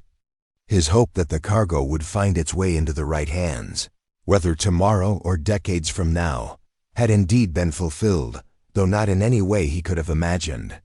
He knew, Eliza said softly. He understood that what they carried went beyond the immediate war effort, that it might have significance even if it wasn't discovered for generations. And he blessed the land's owner you for preserving what they couldn't deliver, Dr. Merritt noted. It's almost as if he foresaw that this discovery would someday have meaning beyond the war itself. The letter would become a centerpiece of the planned museum exhibition. Captain Wilson's words bridging the decades between his final flight and Eliza's desperate search with a metal detector. The connection between past and present, between national history and personal legacy, grew stronger with each new discovery. That afternoon, as Madison worked with university researchers to document the family's historical records, she uncovered yet another connection. Her great-great-grandfather Harold Harrington's journal contained a brief entry dated March 1944, written after Sergeant Cooper's burial. Strange business with the soldier who died here. Delirious talk about guarding something precious. Sighed. I must protect the southeastern pasture, that something important lay there. Promised him I would keep that land safe. A dying man's request deserves honoring, however odd it seems. Madison brought the journal entry to Eliza immediately. Mom, look at this. Great-Grandpa actually knew something was in that field. Sergeant Cooper told him to protect it, even though he never said exactly what it was. So all these generations of Harringtons avoiding that pasture, working around it, preserving it even when it seemed worthless. Eliza began. They were keeping a promise made to a dying soldier, Madison finished. Our family has been guarding Flight 2173 all along. We just didn't know what we were protecting. The revelation completed a circle that had begun in 1944 with a deathbed promise and concluded 80 years later with a desperate search for salvation. Harold Harrington's pledge to a dying soldier had been passed down through generations, transformed into family lore about a haunted pasture but honored. Nonetheless, the land that had seemed like Silvercrest's greatest liability had been, all along, its most precious asset. As word of this final connection spread among the research team, Dr. Friedman, the Manhattan Project historian, offered perhaps the most profound observation. In war and in peace, in crisis and in prosperity, the things that truly matter are preserved through human connections, through promises kept, through land stewarded, through stories passed down. Your family protected a piece of history without knowing what it was, simply because a good man gave his word to a dying soldier. That evening, as the sun set on Silvercrest Ranch, Eliza walked alone to the family cemetery. The temporary marker on Sergeant Cooper's grave had been replaced with a new stone bearing his full name, rank, and the words "Guardian of Secret History," honored by two families. Beside it, a larger memorial was being planned to commemorate all 4 crew members of Flight 2173. Standing there in the gathering dusk, Eliza felt the weight and wonder of how completely her world had transformed. The ranch that had been slipping through her fingers was now secure for generations to come. The pasture that couldn't support horses had supported a nation's most closely guarded wartime secret. The desperate search that had seemed like a final futile gesture had uncovered treasures beyond imagination. As she turned back toward the house, where lights glowed warmly against the darkening sky, Eliza reflected on the lesson at the heart of Silvercrest's extraordinary story. Sometimes our greatest blessings are hidden in what appears to be our greatest burdens. Sometimes what seems like failure is actually destiny working in ways we cannot yet comprehend. And sometimes the things we fear to face, the fields we avoid, the problems we work around, contain exactly the treasures we most desperately need. The horses had known all along. In their animal wisdom, they had sensed what humans could not perceive, that beneath the ordinary Wyoming soil lay extraordinary secrets, waiting for the right moment to be revealed. Their avoidance wasn't a rejection of that field, but a respect for what it contained, a recognition that some treasures must remain buried until the perfect moment for their discovery arrives. Silvercrest Ranch, once failing and now flourishing, had become a testament to perseverance, to promises kept across generations, and to the unexpected ways that history weaves individual lives into its grand tapestry. The metal detector that had seemed like a desperate last resort had uncovered not just gold and historical artifacts, but the perfect intersection of past and present, of personal struggle and national significance, of endings transformed miraculously into new beginnings. As the stars emerged above Wyoming's vast horizon, Eliza Harrington walked back toward the home she had nearly lost, now secure in the knowledge that some legacies are preserved in ways we cannot imagine until the moment when what was hidden is finally perfectly revealed. 2 years had passed since that fateful day when a metal detector revealed Silvercrest Ranch's extraordinary secret. What had once been Wyoming's struggling haunted ranch had transformed into a thriving center of historical preservation, education, and innovative ranching practices. The southeastern pasture, long avoided by horses and equipment alike, now hosted the Silvercrest Historical Discovery Center, a sleek, understated building designed to blend harmoniously with the Wyoming landscape while showcasing the remarkable story of Flight 2173. Eliza Harrington stood at the center's panoramic windows, watching a group of school children follow Madison across the specially designed walkways that protected the actual crash site while making it accessible for educational purposes. At 19, Madison had completed her freshman year at the University of Wyoming's Heritage Management program, already applying her studies directly to Silvercrest's operations during semester breaks. "Your daughter has quite a gift for storytelling," remarked Dr. Eleanor Merritt, who had transitioned from her initial role with the recovery team to become the Discovery Center's full-time director. "Those children are completely captivated." Eliza nodded proudly. "She's found her calling. Sometimes I think this was always meant to be Madison's future.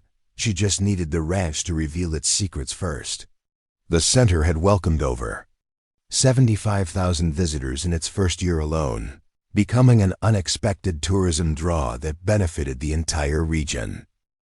The careful balance Eliza had insisted upon maintaining, Silvercrest's identity as a working ranch while honoring its historical significance, had created something unique in the world of historical preservation. The Manhattan Project Foundation. "Delegation arrives tomorrow," Dr. Merritt reminded her. "They're particularly interested in how we've integrated the educational exhibits with the active ranching operation." This integration had become Silvercrest's signature achievement. Rather than cordoning off the historical areas from the ranch's daily operations, Eliza had pioneered an approach that showcased both simultaneously. Visitors could witness actual ranch work alongside historical exhibits, creating an immersive experience that connected past and present in tangible ways. "The Foundation's grant would fund that expansion we've been discussing," Dr. Merritt continued. "The interactive technology exhibit showing how the Manhattan Project components recovered here contributed to technological developments we use every day." Eliza's phone buzzed with a message from Nathan, now her husband of 8 months. "Thunderbolts. New foals are ready for their first public viewing. Bringing the school group over after Madison's tour." The breeding program had flourished under their combined expertise. Nathan had left his own modest ranching operation to join forces with Silvercrest, bringing his engineering precision to complement Eliza's lifelong horsemanship. Together, they had expanded the ranch's heritage horse breeding program into one of the most respected in the western United States. "I should head to the barn," Eliza told Dr. Merritt. "Those foals represent the 10th generation of Silvercrest bloodlines, a lineage we nearly lost when I was considering selling Thunderbolt to pay the mortgage." As she walked the half-mile path connecting the Discovery Center to the main ranch complex, Eliza marveled at how completely Silvercrest had been transformed, not just financially but in purpose and identity. The ranch that had been dwindling toward foreclosure now employed 27 people full-time, supported educational programs that reached thousands of students annually, and had reclaimed nearly 600 acres of the original Harrington property that had been sold off in harder times. The main house, the grand structure her family had been forced to sell decades earlier, had been repurchased and renovated to serve as both family home and administrative headquarters for Silvercrest's growing operations. The cabin where Eliza had faced her darkest financial moments now housed visiting scholars and historians studying the Manhattan Project connection.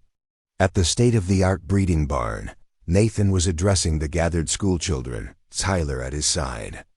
Now 17, Tyler had developed into a poised young man whose interest in history had deepened since his metal detector changed Silvercrest's fate.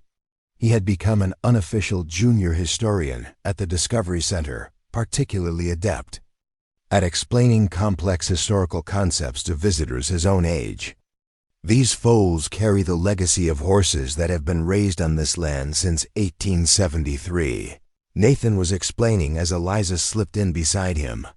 "The same bloodlines that helped build this ranch have now helped preserve it for future generations." The symbolism wasn't lost on the attentive teachers and students. Madison joined them, her tour of the crash site complete, and seamlessly added her perspective on how Silvercrest's equine heritage connected to its newfound historical significance. "Our horses knew something was different about that southeastern pasture long before humans figured it out," she told the children.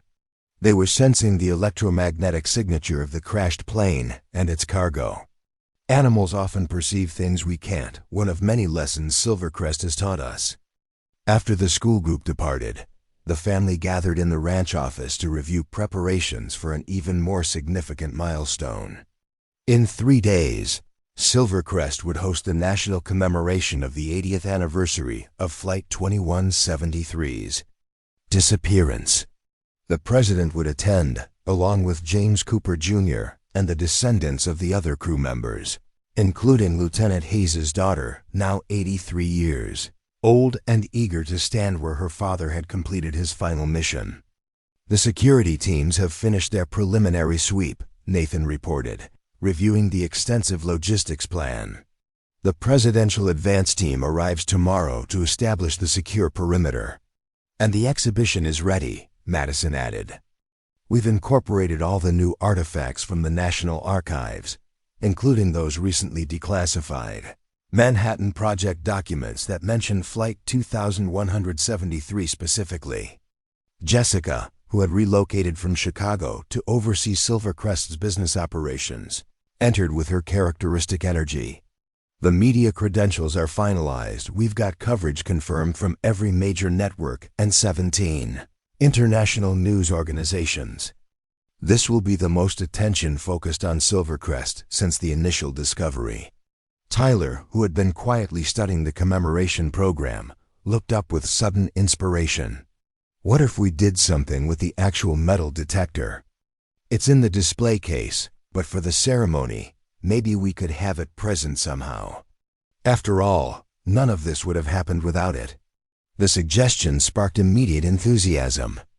The metal detector preserved in a custom display case with Tyler's name, prominently credited, had become something of a talisman at Silvercrest, representing the pivotal moment when desperation had transformed into destiny.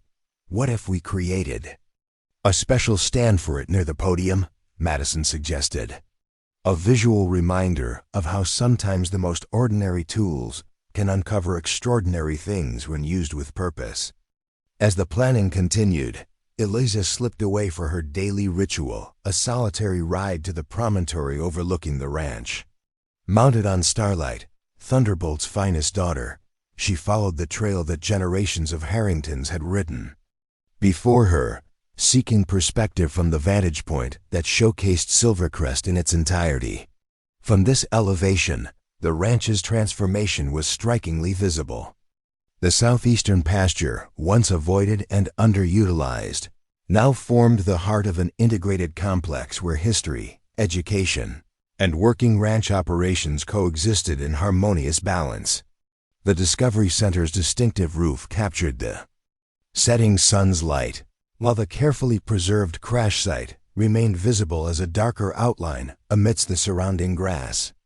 Beyond it, the expanded ranch operations flourished, new pastures reclaimed from previously sold parcels, state-of-the-art breeding facilities, and the restored main house standing proud against the Wyoming skyline. The financial security brought by the gold discovery had enabled these physical improvements, but it was the Manhattan Project connection that had truly transformed Silvercrest's identity and purpose. As she guided Starlight back toward the ranch, Eliza reflected on how completely her understanding of success had evolved. 2 years ago, success had meant simply avoiding foreclosure, holding onto enough land to maintain some semblance of the Harrington legacy. Now, success meant something far richer and more complex, honoring the ranch's multi-layered history, creating educational opportunities for future generations, and demonstrating how historical preservation and modern ranching could strengthen rather than compete with each other. The evening before the presidential visit brought unexpected news that added yet another dimension to Silvercrest's evolving story. Dr. Friedman, the Manhattan Project historian who had been instrumental in the initial recovery, arrived unannounced, carrying a recently declassified document that had emerged from the continuing investigation into Flight 2173's significance. I wanted to deliver this personally, he explained as Eliza welcomed him into the main house's study. What we've discovered changes our understanding of your family's connection to this history in a remarkable way. The document, a confidential memo from 1943, revealed that Harold Harrington, Eliza's great-grandfather, had been specifically selected by military intelligence as the caretaker for an emergency landing zone designated for high-value transports crossing the western United States. His ranch's isolation, reliable weather reporting, and his own reputation for absolute discretion had made Silvercrest an ideal safety valve in the complex logistics supporting the Manhattan Project. Your ancestor knew more than his journal indicated, Dr. Friedman explained. He was a designated asset in the Manhattan Project's transportation security network. When Sergeant Cooper arrived dying at his doorstep, Harold likely recognized him as part of a mission he'd been briefed about. So when he promised to protect the southeastern pasture, Eliza began, the implications dawning on her. He wasn't just honoring a dying soldier's random request, Dr. Friedman confirmed. He was continuing his assigned mission, knowing there was something of critical importance there without knowing exactly what it contained.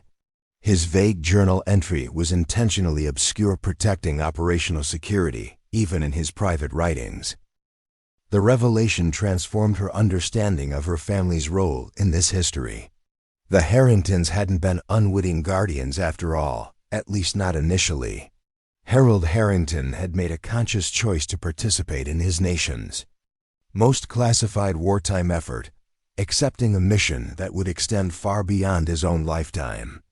Why wouldn't he tell future generations the truth? Madison asked when Eliza shared the discovery with the family that evening.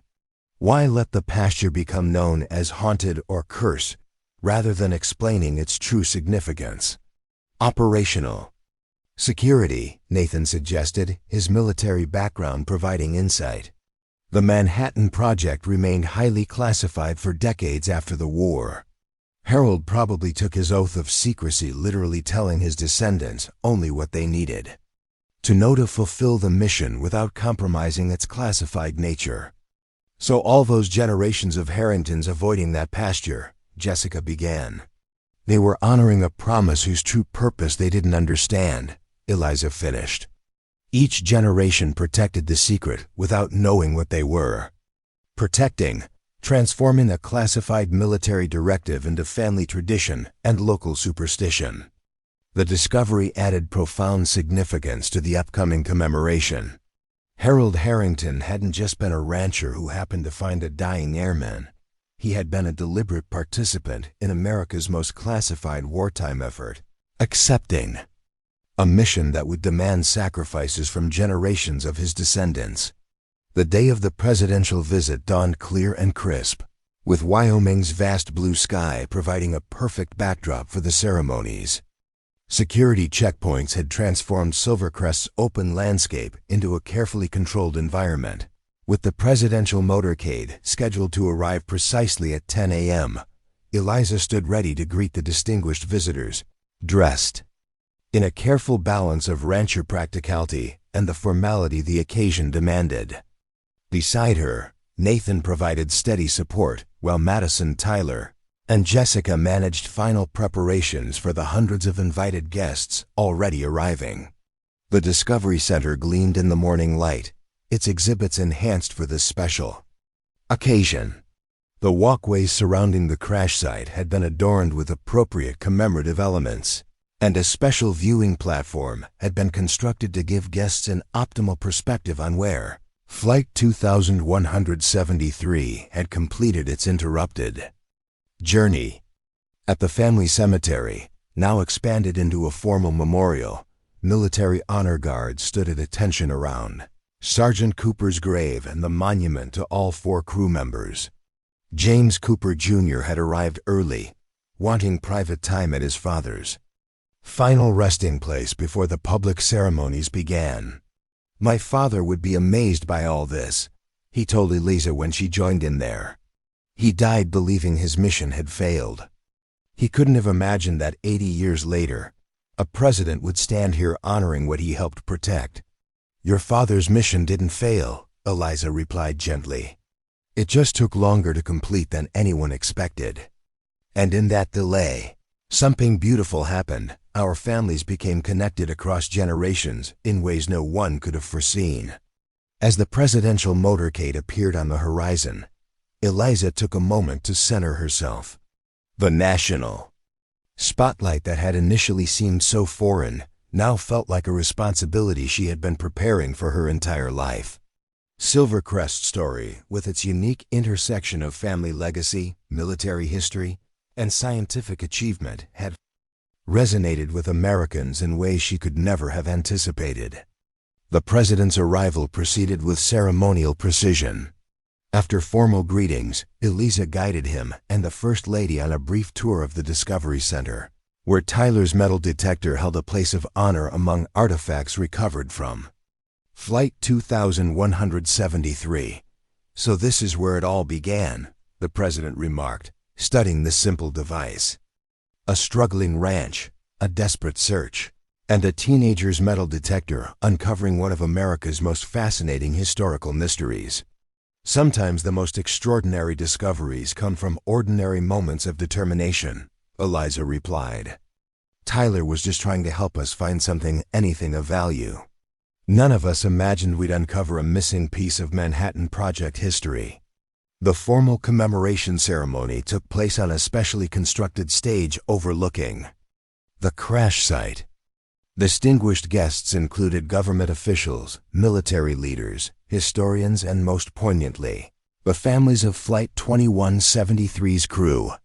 Lieutenant Hayes's daughter, Claire Bennett, sat beside James Cooper Jr., their families united by a shared history that had remained hidden for most of their lives. The president's address wove together the multiple dimensions of Silvercrest's story, the military sacrifice, the scientific significance, and the generational stewardship that had preserved this history until the moment of its discovery. What happened here represents the very best of America, he said, his words carried to a national television audience. Brave men undertaking a classified mission vital to national security. A ranch family keeping faith with a promise across generations. And in our own time, individuals who transformed potential tragedy into triumph through perseverance and vision.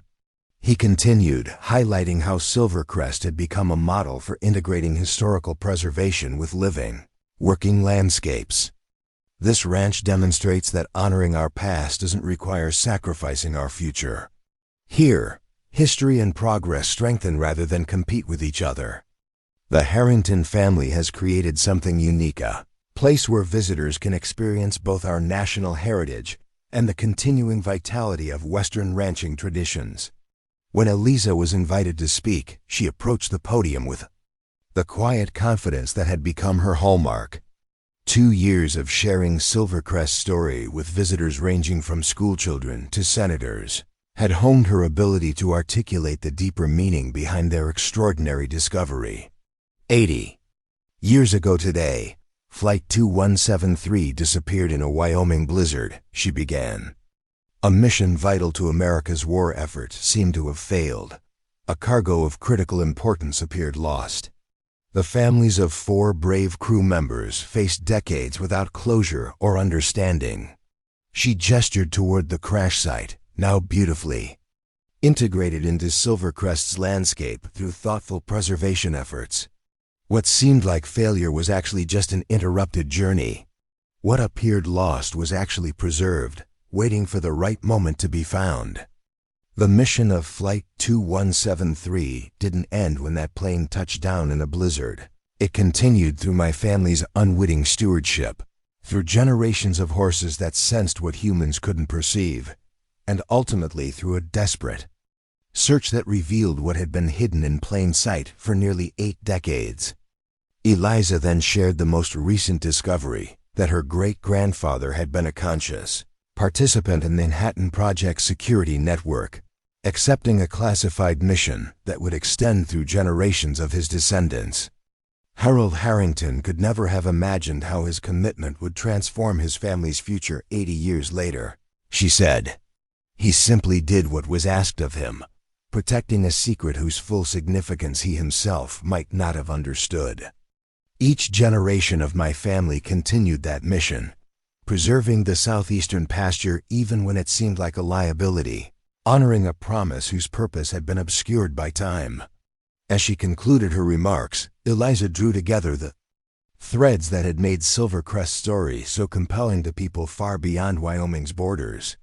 This ranch stands as testament to how individual choices ripple through history in ways we cannot foresee. It reminds us that what appears to be our greatest burden might actually be our greatest blessing in disguise. And it demonstrates that sometimes our most important legacy isn't what we achieve in our own lifetime, but what we preserve for generations yet to come. The ceremony continued with the formal dedication of the Flight 2173 National Memorial, the presentation of posthumous honors to the crew members, and the unveiling of a permanent exhibition documenting the Manhattan Project's transportation security network, a previously classified aspect of the atomic program, now available for public understanding. As the day progressed into evening, the formal events gave way to a more intimate gathering for those most closely connected to Silvercrest's story. Under the vast Wyoming sky, with the ranch buildings illuminated against the gathering darkness, Eliza found herself surrounded by an extended family that transcended biological connections. James Cooper Jr. and his grandchildren had become regular visitors to Silvercrest, forming bonds with the Harrington family that bridged the decades, separating their shared history. Claire Bennett, Lieutenant Hayes's daughter, had contributed her father's letters and photographs to the Discovery Center's permanent collection, finding peace in finally understanding the importance of the mission that had taken him from her. Dr. Friedman, whose expertise had been crucial in understanding the Manhattan Project connection, had shifted part of his research focus to documenting the previously unrecognized role of Western ranching families in supporting classified military operations.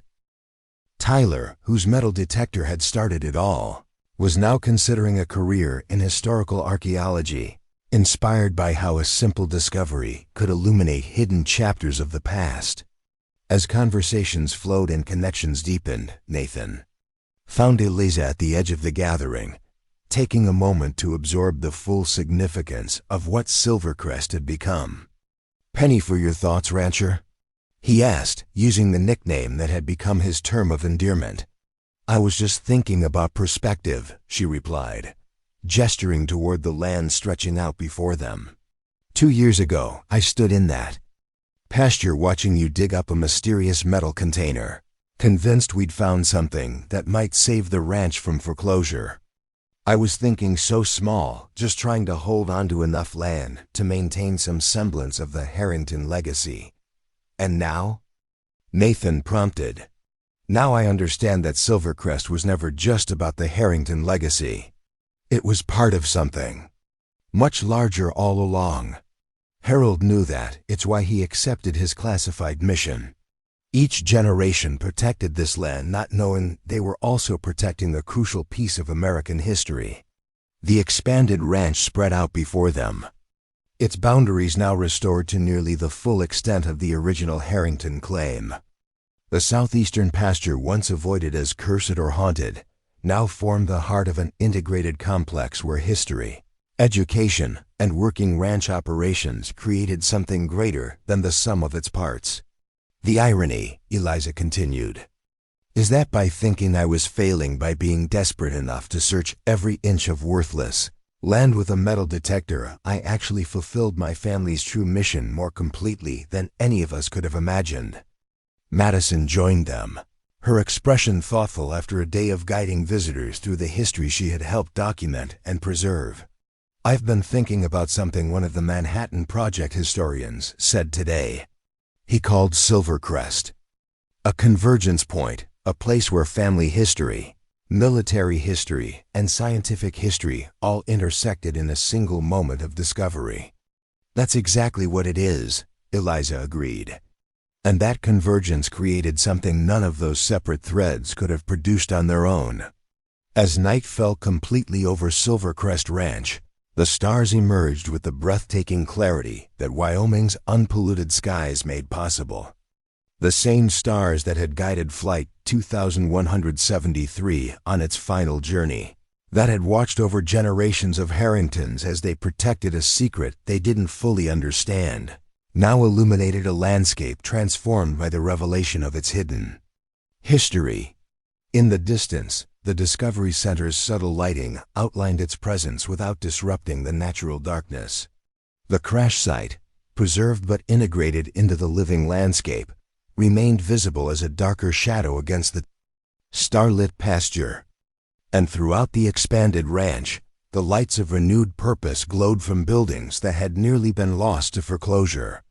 What had begun with a desperate rancher and a borrowed metal detector had evolved into something no one could have predicted, a place where past and present strengthened each other, where historical significance and working ranch traditions created a unique harmony, and where one family's unwitting stewardship had preserved a crucial chapter of American history until the perfect moment for its discovery. The failing ranch that everyone had avoided had become a national treasure. The haunted pasture that horses refused to enter had contained America's most valuable secrets. And Eliza Harrington, who had faced the shame of losing her family's legacy, had instead become the one who revealed its true significance to the world. As the distinguished guests departed and Silvercrest settled back into its rhythms, one thing remained certain. The land that had seemed cursed had actually been blessed all along. The metal detector that had seemed like a last desperate resort had uncovered not just gold in history, but the perfect intersection of past and present, of ending transformed miraculously into beginning. Silvercrest Ranch stood as living proof that sometimes our greatest treasures lie hidden in the very places we most fear to explore, waiting for the moment when necessity drives us to discover what has been beneath our feet all along. Up next, you've got two more standout stories right on your screen. If this one hit the mark, you won't want to pass these up. Just click and check them out. And don't forget to subscribe and turn on the notification bell so you don't miss any upload. From us